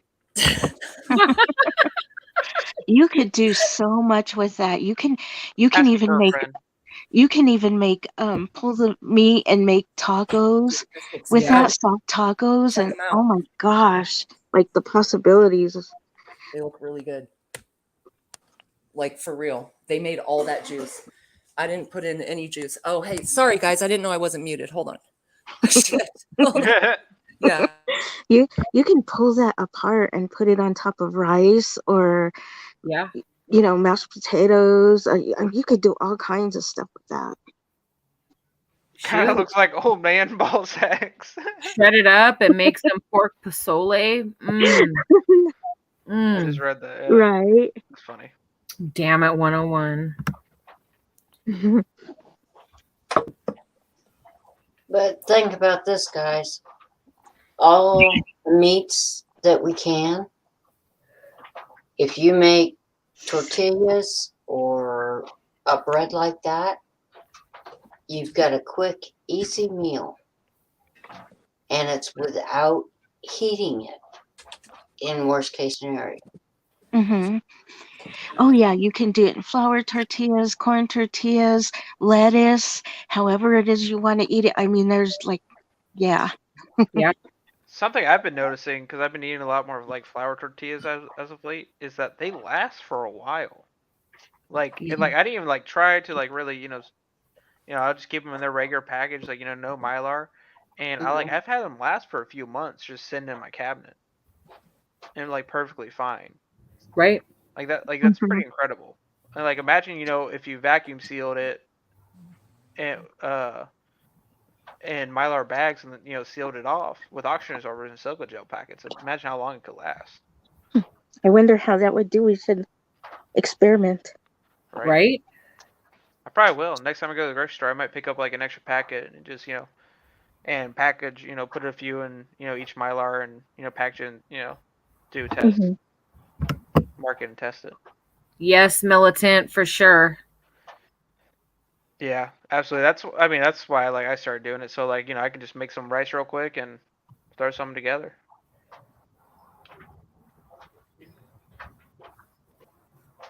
Because that's the other thing I stockpile like crazy is rice. I'm not too crazy about beans, so I've never really gotten beans. Yeah, but beans and rice together is a complete protein, and so if you had to survive, it'll get you away. Yeah. Great. Good. Yeah, no, I probably should really start Tribes getting on some beans. I'm still in cooldown. I'm sorry. What are some of your guys' favorite beans? Did you say beans? Beans, yeah. What do you guys like?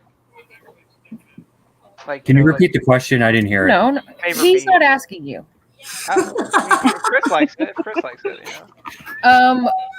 It depends on the bean for me. Like pinto beans, you can do a lot with. Like the first batch of chili I did, honestly, I made my chili and then went to can it, and it got so thick. But we've used it for homemade refried beans, which is amazing. And then I've done just pinto bean chili. I've done white bean chicken chili, beans and ham.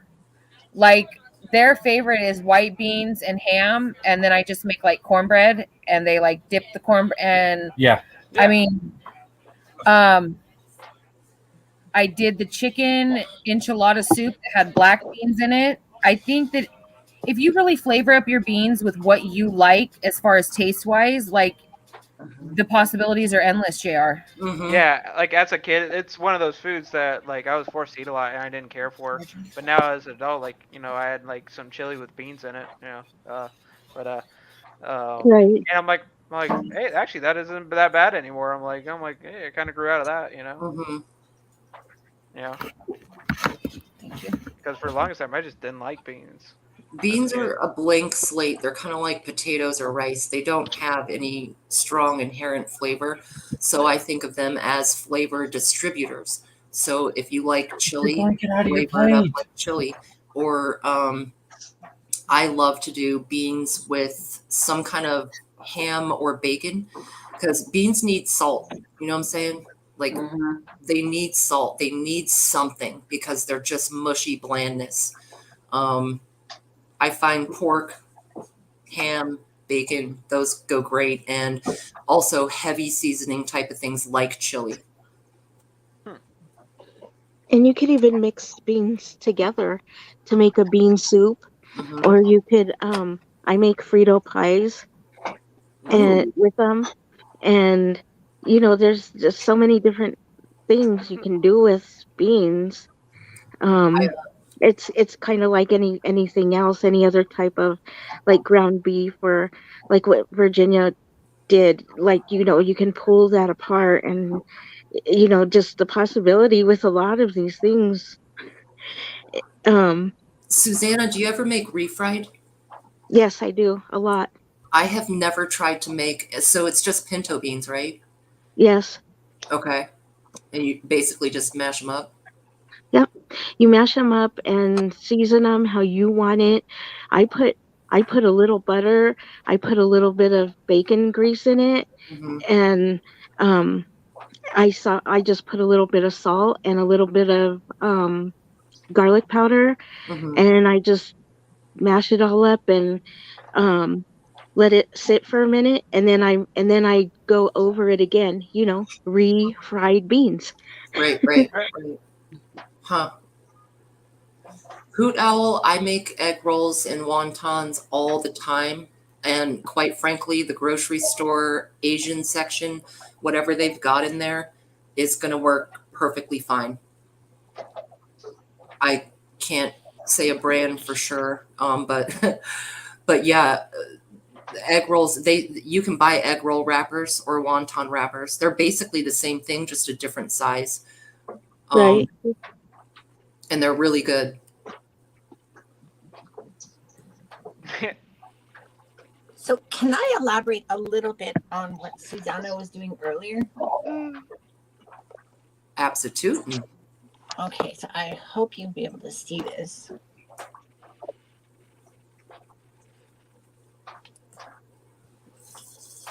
Mm-hmm.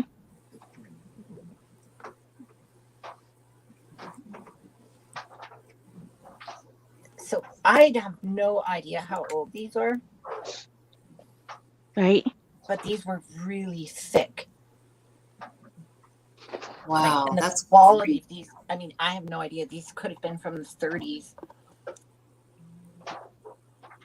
Where are they made?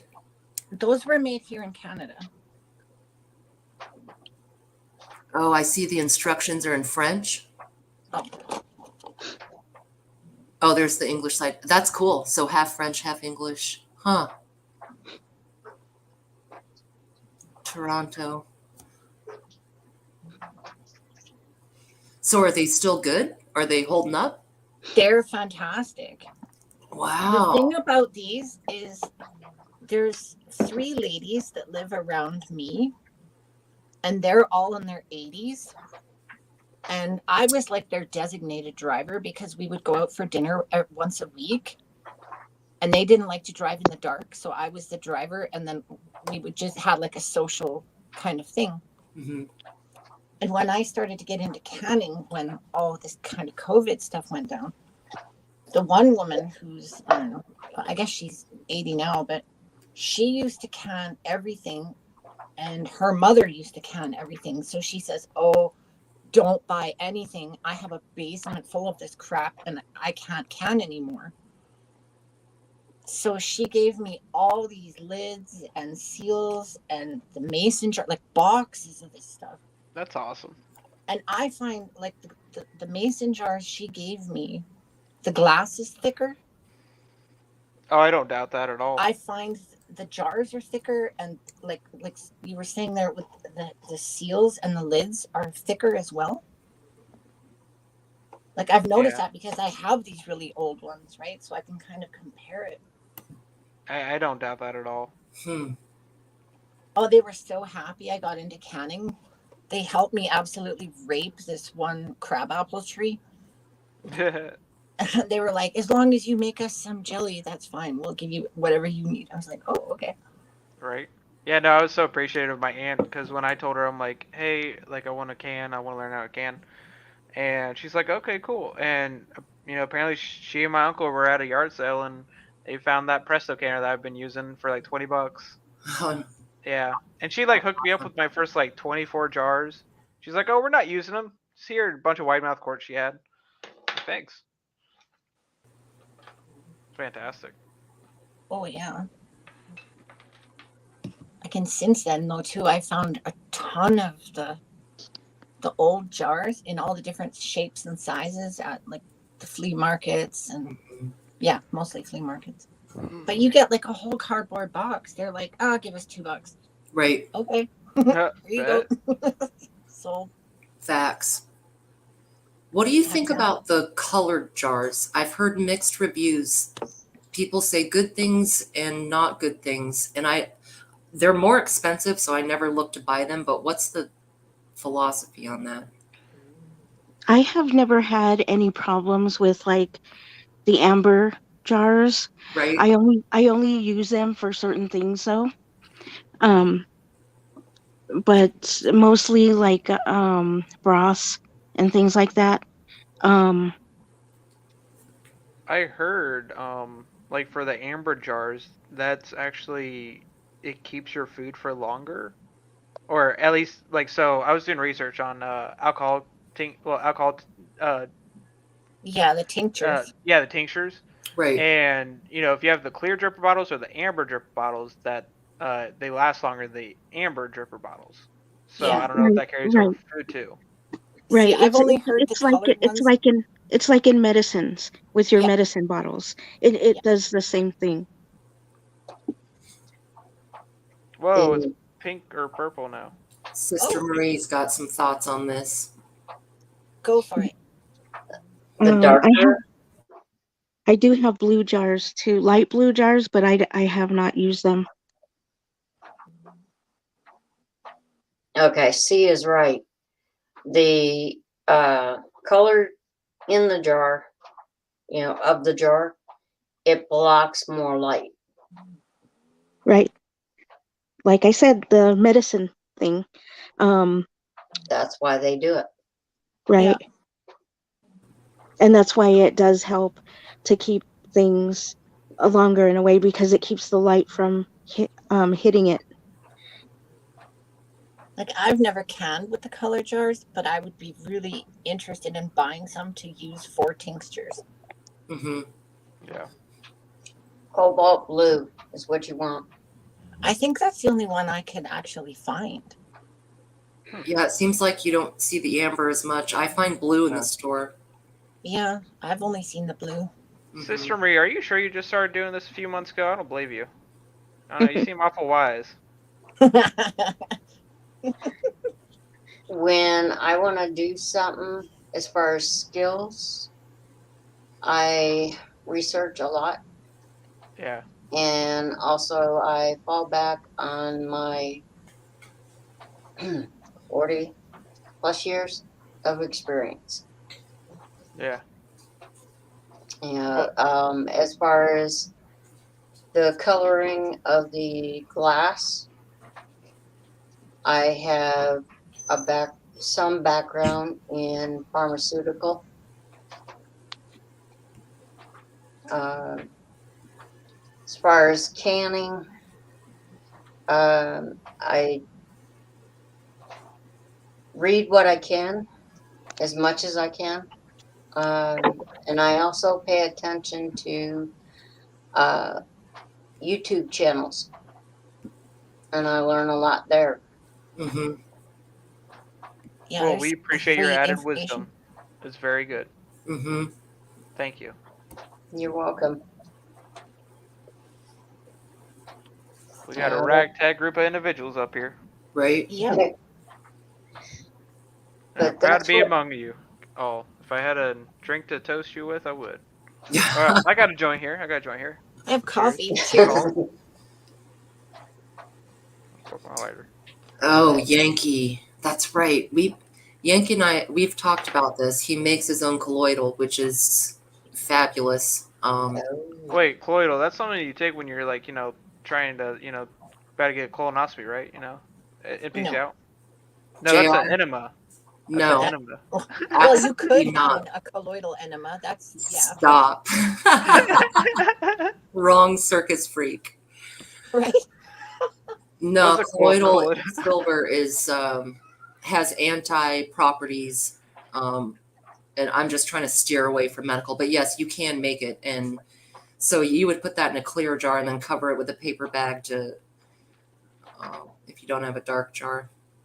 Absolutely. No, colloidal silver is fantastic for all kinds of stuff. You can use like eye drops. You can clean with it, like use it as a disinfectant. Yep. Oh, it's such an all-purpose thing. Everybody should be making colloidal silver. So, explain to me, like, more what it is and whatnot. Well, you take like a purified water, and there's like a little machine, and you have these there's usually two prongs, and they're attached to either you could use silver bars, or else they have like silver spikes. You put that down into the water, and there's an electric current that runs through them, and it energizes and charges the water with, is it negative ions, Virginia? Mm-hmm. Yeah. I don't know if that's the negative side or what's, but yes, it is the ionic process. You're ionizing the water, and that Yankee's going to keep filling us in. I'm not going to pretend to know, because he's talked about it before. I don't know. I've never done it. But yes, I've done it, but I can't remember everything. I'm going to write that down. I'm going to research that. That sounds really cool. Like, I know back in the day of the Maharajas, they also used to use pearls, but they would let the pearls soak in the water. Yep. And you can also use gold. I've seen that done. Like the blue man in the circus was, electrolysis. Thank you, Militant. We are neither scientists nor mathematicians. Right. In the circus, they would have the people that had sort of blue skin, and it was most likely an overdose of colloidal silver. It turns your skin blue if you take too much of it. Huh. Interesting. Yeah, but it also used to be common because people would drink out of silver containers, use silverware. Going on robot. Monique. The purity of the silver. Oh, there you go. It's fixed. It was more common than it is now. It's like people that back in the day would only cook with cast iron frying pans. Mm-hmm. A lot has changed. We've gotten away from a lot of things. Right. Oh, Debbie. Are not going to seal, no bubbling when I took them out. Uh-oh. Wow. Well, just don't touch them. See, they could seal. There's been a few times I've had not like ferocious bubbling. You can also reprocess them, girl. I know it sucks, but you can just do it again.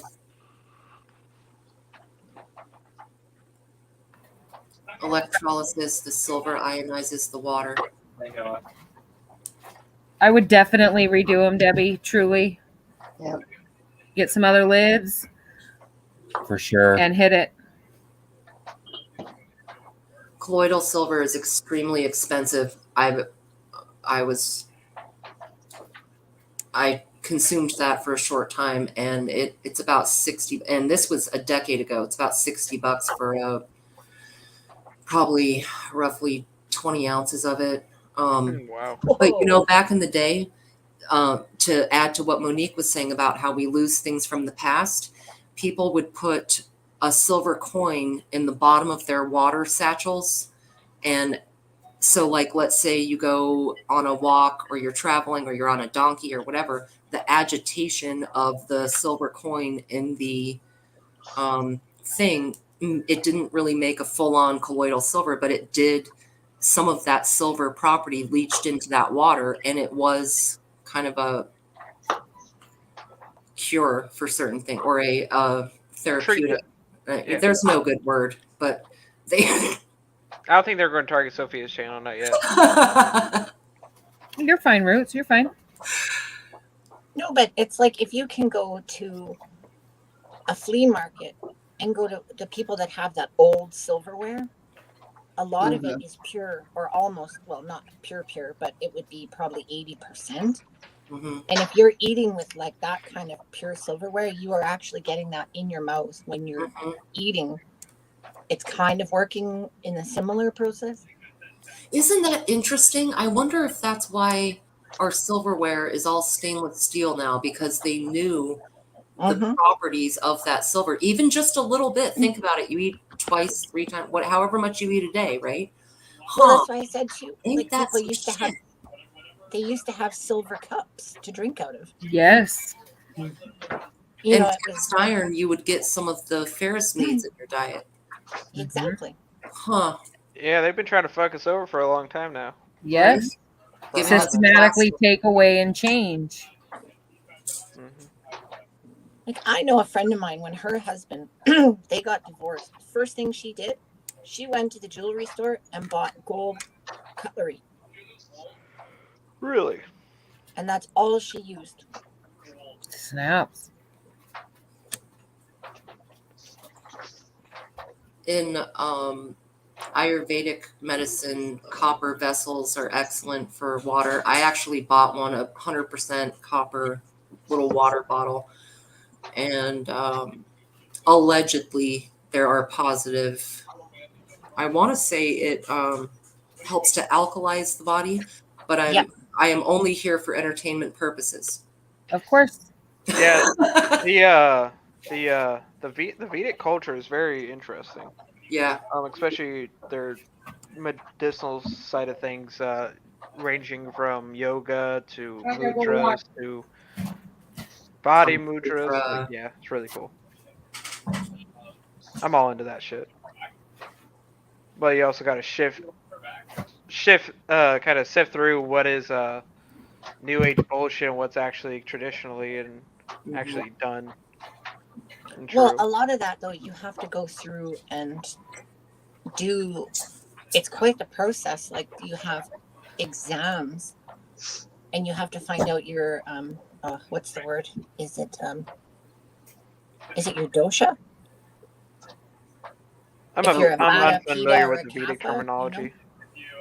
you have to determine which of the three elements you are, and then if you need one of more or less, and you have to adjust it accordingly to reach your premium status of like if you're Veda or Pitta.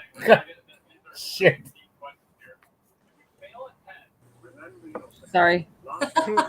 Sorry, Al. That's why we have Doc Mac, who he'll let us know what they do with those raging blues. Gosh darn it, Roots.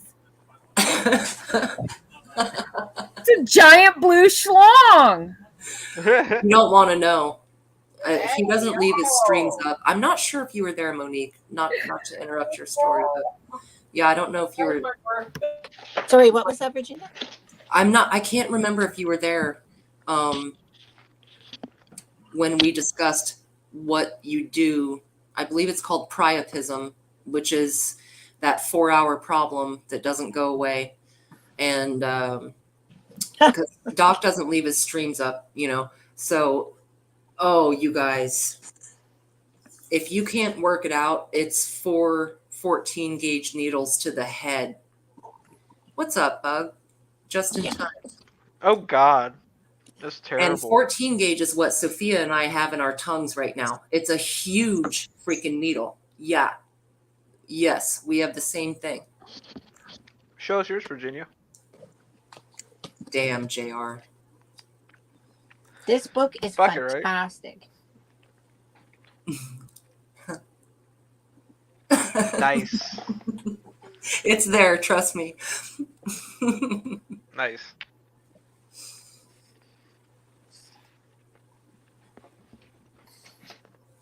Yeah, no, I don't want a needle the size of that thing going to my dickhead. That's fucking rough. Now, do they do they actually stick it in the dickhead or the urethra itself? All right, hold on a second. We got to see Monique's. What is the name of this? So it's Ayurvedic, but it's Absolute Beauty. What's the name of the theory? Radiant skin and inner harmony through the ancient secrets of turn it just a little. Ayurveda. Ayurveda.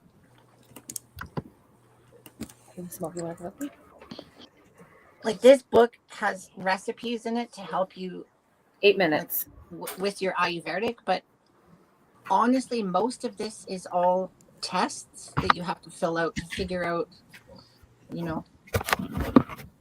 where you are on these kind of scales, and then what you would have to do to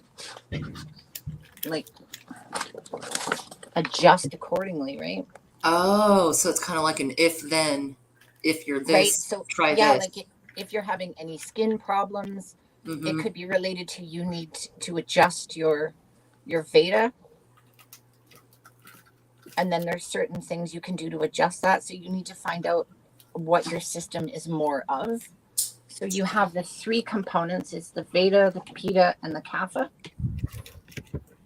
So all these tests help you determine which you are. Here's a good example if you can see this.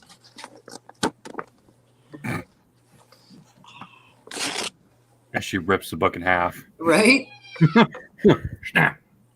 Oh, Veda, Pitta, Kapha. So dry, slightly oily, or oily. Oh my goodness.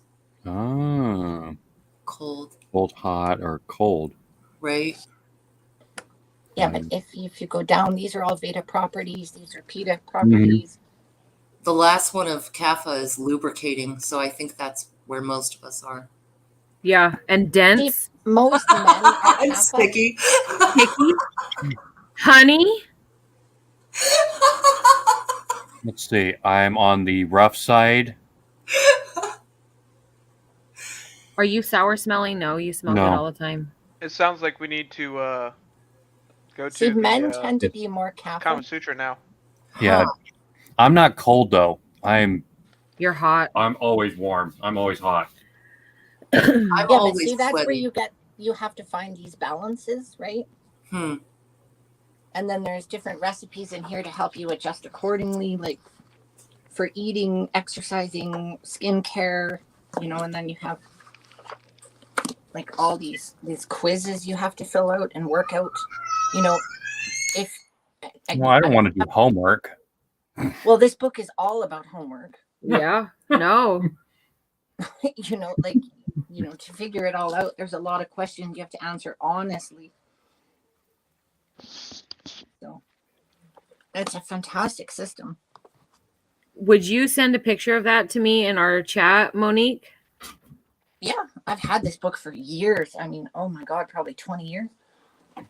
Because my mom keeps asking me what I want for my birthday, and like I want books. I want gardening. I want that butcher book. I want that book. I want books. Sophia, I don't even know if they still make this book. I mean, you can try. Tell you, it's funny. Like a lot of the non-Christian kind of spiritualities and religion is like it's spirituality with homework. A lot of it is, especially like trying to get in touch with like pagan European practices and stuff like that, because a lot of it was purged out in the Christians during the Middle Ages. Yes, Vikings. Or the lack thereof. Yes. Yeah. Even before that. Yeah. Oh yeah, no, it was going on for a long time. Enlightened during the Dark Ages. There's no such thing as the Dark Ages. Give me a break. Like a 400-year lack of information on what they were doing and everyone else. It's been getting covered up for thousands of years. Oh yeah. The true nature of us. Yes. Oh, of course.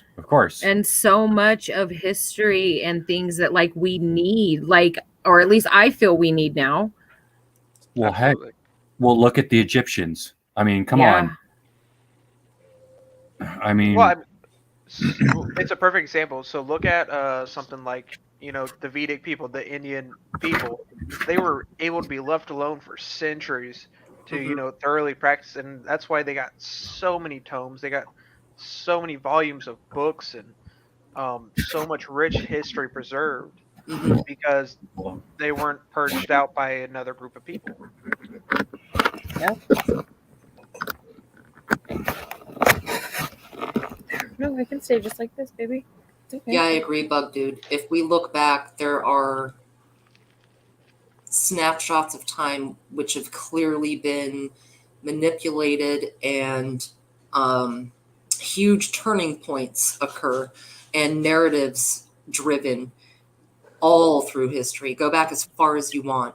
And, so it's those who write it. And that's why, going back to what we were talking about earlier with genealogy and whatever, this is why I think that traditional sense of teaching our kids, and so that they know the stories word of mouth, they know, and they're not going back to read because no one ever talked to them. Just let it out, dude. I tell my kids all kinds of shit within reason at their ages. Of course. Absolutely. Yeah. Oh, Southern Belle, good night, girl. Sleep well, Southern Belle. Holy cow, it's 11 o'clock already. Whew. I've got like 2 minutes and then I can pull mine, you guys, and then we will wrap this up. I know Tribe was live and I feel so bad. I did not know he was going live tonight. I think it's a members live. It's a members live. Oh, okay. Yeah. Yeah, no, I was double dipping there for a second. You were not. You traitor. I hope you washed first before you double dip. Sick. After. Oh, you brought us the gun. After. Yeah. Oh, gross. I better not burn. I swear to God. I've been in one of those situations. Did not. His little face gets all red. Yeah, it does. Love it. I love when your face gets all red. You turn like as red as that red on your pajama pants. Hey, we're fair complexion people. Right? Don't make Right? fun of our skin tone. This man burns like a damn lobster. Me I mean, too, oh my man. gosh. Me too. My mother was a redhead, so His Yeah. mom is, yeah. I've got like a I lot don't got of the red hair Irish. so much, but yeah, my face is When you it got gets 3rd-degree over that. sunburns on the top of your feet and your shins. Yeah, that was cool. That was fun to explain to my boss. He literally had to go to the doctor because like he could not put on shoes and socks, and I couldn't put my boots on. he had bubbles all up the top of his feet, all into the front of his shins. Oh, it's Oh beeping. man. It's How beeping. does that even happen? Being at the beach and not putting on sunscreen. You needed a zinc lid. Well, I don't wear sunscreen, but I don't know. No, sunburn that shit will wreck your day, dude. Yeah, well. One of the worst and I've lived on Guam, and one of the worst sunburns I ever had, I got in Montana because I didn't put on sunscreen. I wasn't thinking about it. It was the end of June, and I was scratching for sapphires. My arms got so burned they blistered. It was a slow cook. It wasn't like a direct. I mean, it was hot, but it was a slow cook. It was a slow burn. Yep. Are you a rock hound, Virginia? Yes, I am a rock hound. That's awesome. I've been all over the country for rocks, all over. Sapphires, diamonds, garnets, amethyst, quartz. That's awesome. I still want to get to Oregon's Hell's Canyon for sunstone. Well, I mean, Sophia's you can. live We in the need your States. cans big, girl. Hold on. I mean, your No cans are pretty siphoning this time. No siphoning. Word. I got you. Hold on. I got you. Got a big screen? I- Bring I- bring them closer, darling. I know. Closer. All right, you guys ready? Bring it. big. Would you stop it? Yep. And those are just pints, right? Yes. Yeah. Cacciatore. Little single meals or, Yeah, I was about to kids say that's a size. good meal for Chris. Yeah. Either that or the boys, to share. Nice. Beans. Oh wow, that looks nice. Pinto beans in beef broth. Oh, yes. Sons wiped out the ice. Clearly.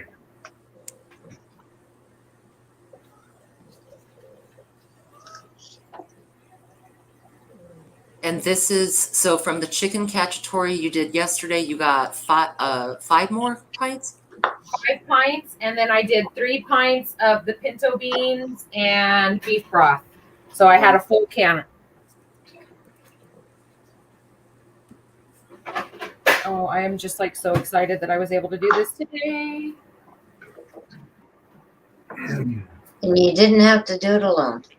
Right? Thank you guys so much for joining me. Like Oh, truly. that was a good time. Well, I am like it's so sad. thrilled every time we get to do this together. Well, it's gonna be sad because we won't be able to do this for a couple weeks. At least not with you. I know. I know. I love wiping Watch the it. cans. Move it before I burn you with the can. Very nice.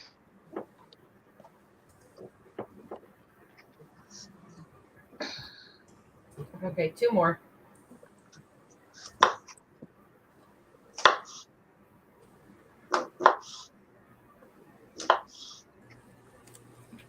I'm loving the up close visual. Yeah, me too. Love that. Last one.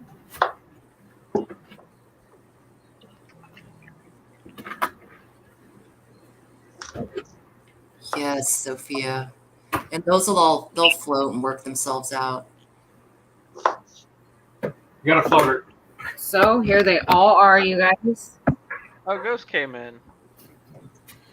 There they all are. Oh, So yeah. proud of you. Oh yeah, girl. Good night, Ghost. Good night, Ghost. Oh, Hi, Ghost. go sleep well. Well, y'all, I did Final it, remarks? right? Secret crushes? Anybody? No? What are you talking about? What? That's something He's wanting to know. questions, concerns, secret crushes. That's like one of my teachers used to say that. Oh, Secret gotcha. crushes? Questions, concerns. Yeah. I love you, Ghost. Sweet dreams. Ghost, he didn't even exclaim how beautiful my meat was. I feel kind of left out. Right? Damn. It's okay. He ignored all of us. Yeah, that's true. Maybe he was just watching and listening, and didn't want to. Maybe he's feeling under the weather still. I get Yeah. that. Feel And better, you know what? Ghost. This is a good show. I've missed a few, like I couldn't be here or whatever, and I'll go back and watch. This is a good freaking show. Watching It is. everyone cook, watching what y'all are doing. Sister Marie is pulling look at her. Sister Marie. Not even telling us. No. Just gotta hurry up. I've got to see it all. Busted.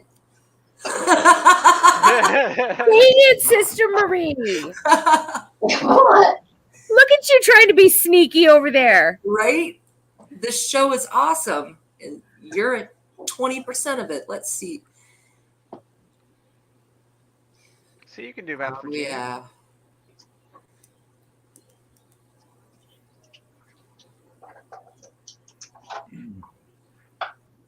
This is just the rest of the Oh my. beef stew from yesterday. Very nice. Beautiful. Yep. I'm drooling. Waste not, want not. That's right. Exactly. That is a ton of food.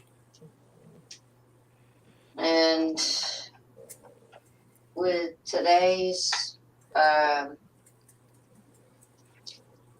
canner load, I've got 20 pint jars of these. Wow. Nice. So Rock on. that's probably about a year. Yeah. Totally kick ass, Sister Marie. Truly. Like, I'm so glad that we have all found each other. Mm-hmm. Right? I wish y'all were my neighbors. We'd have a damn good time. I would love Mr. it. Rogers, wouldn't you like to be my neighbor? I'd be wanting to feed everyone continually. I would be okay with that.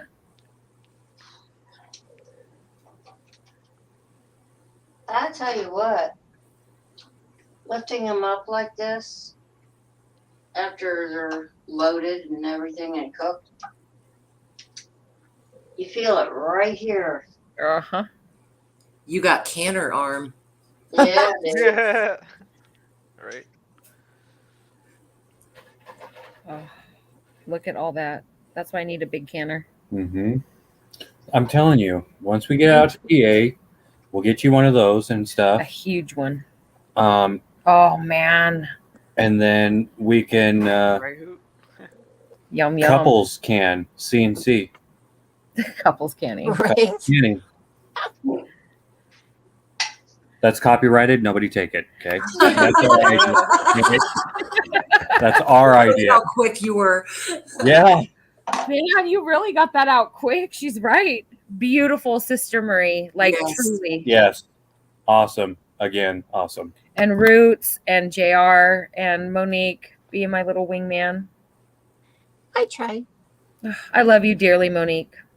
I love you too. Monique is the bee's knees. She is. All right. Wait, can I have 1 minute? Oh, of course, of course. I was going to say, Virginia, my neighbor, is a total rock hound. And Oh, I he's got- love that. He's got all the lapidary machinery. Yep. And I was actually talking to him this morning because I thought he was out there doing it today. I was like, oh, you got that stuff hooked up? He's like, no, it's still too cold, but I'm on it. He took me to a rock and gem show, which is the largest one in Canada. And it got me a huge piece of Larimar. And we cut that all up. So this year I get to polish Oh, I it. know. Oh, Monique, you're gonna And then- love it. There's Oh. nothing better than polishing rocks. I'm telling, and I have a rock polisher. I'm not being perverted. Like, I have a rock tumbler. And Sorry, my mind is. Roots, anytime you're around this man, that's all he can think of. No, I know JR was thinking the same thing. That's the thing. A little bit. Yeah. Okay. Y'all ain't right.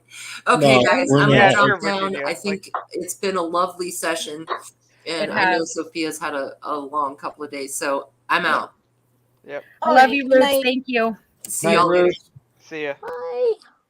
And before we wrap up, PA EMT, yes, we are moving to Pennsylvania. 1 week from today, we will be making our voyage from California to PA.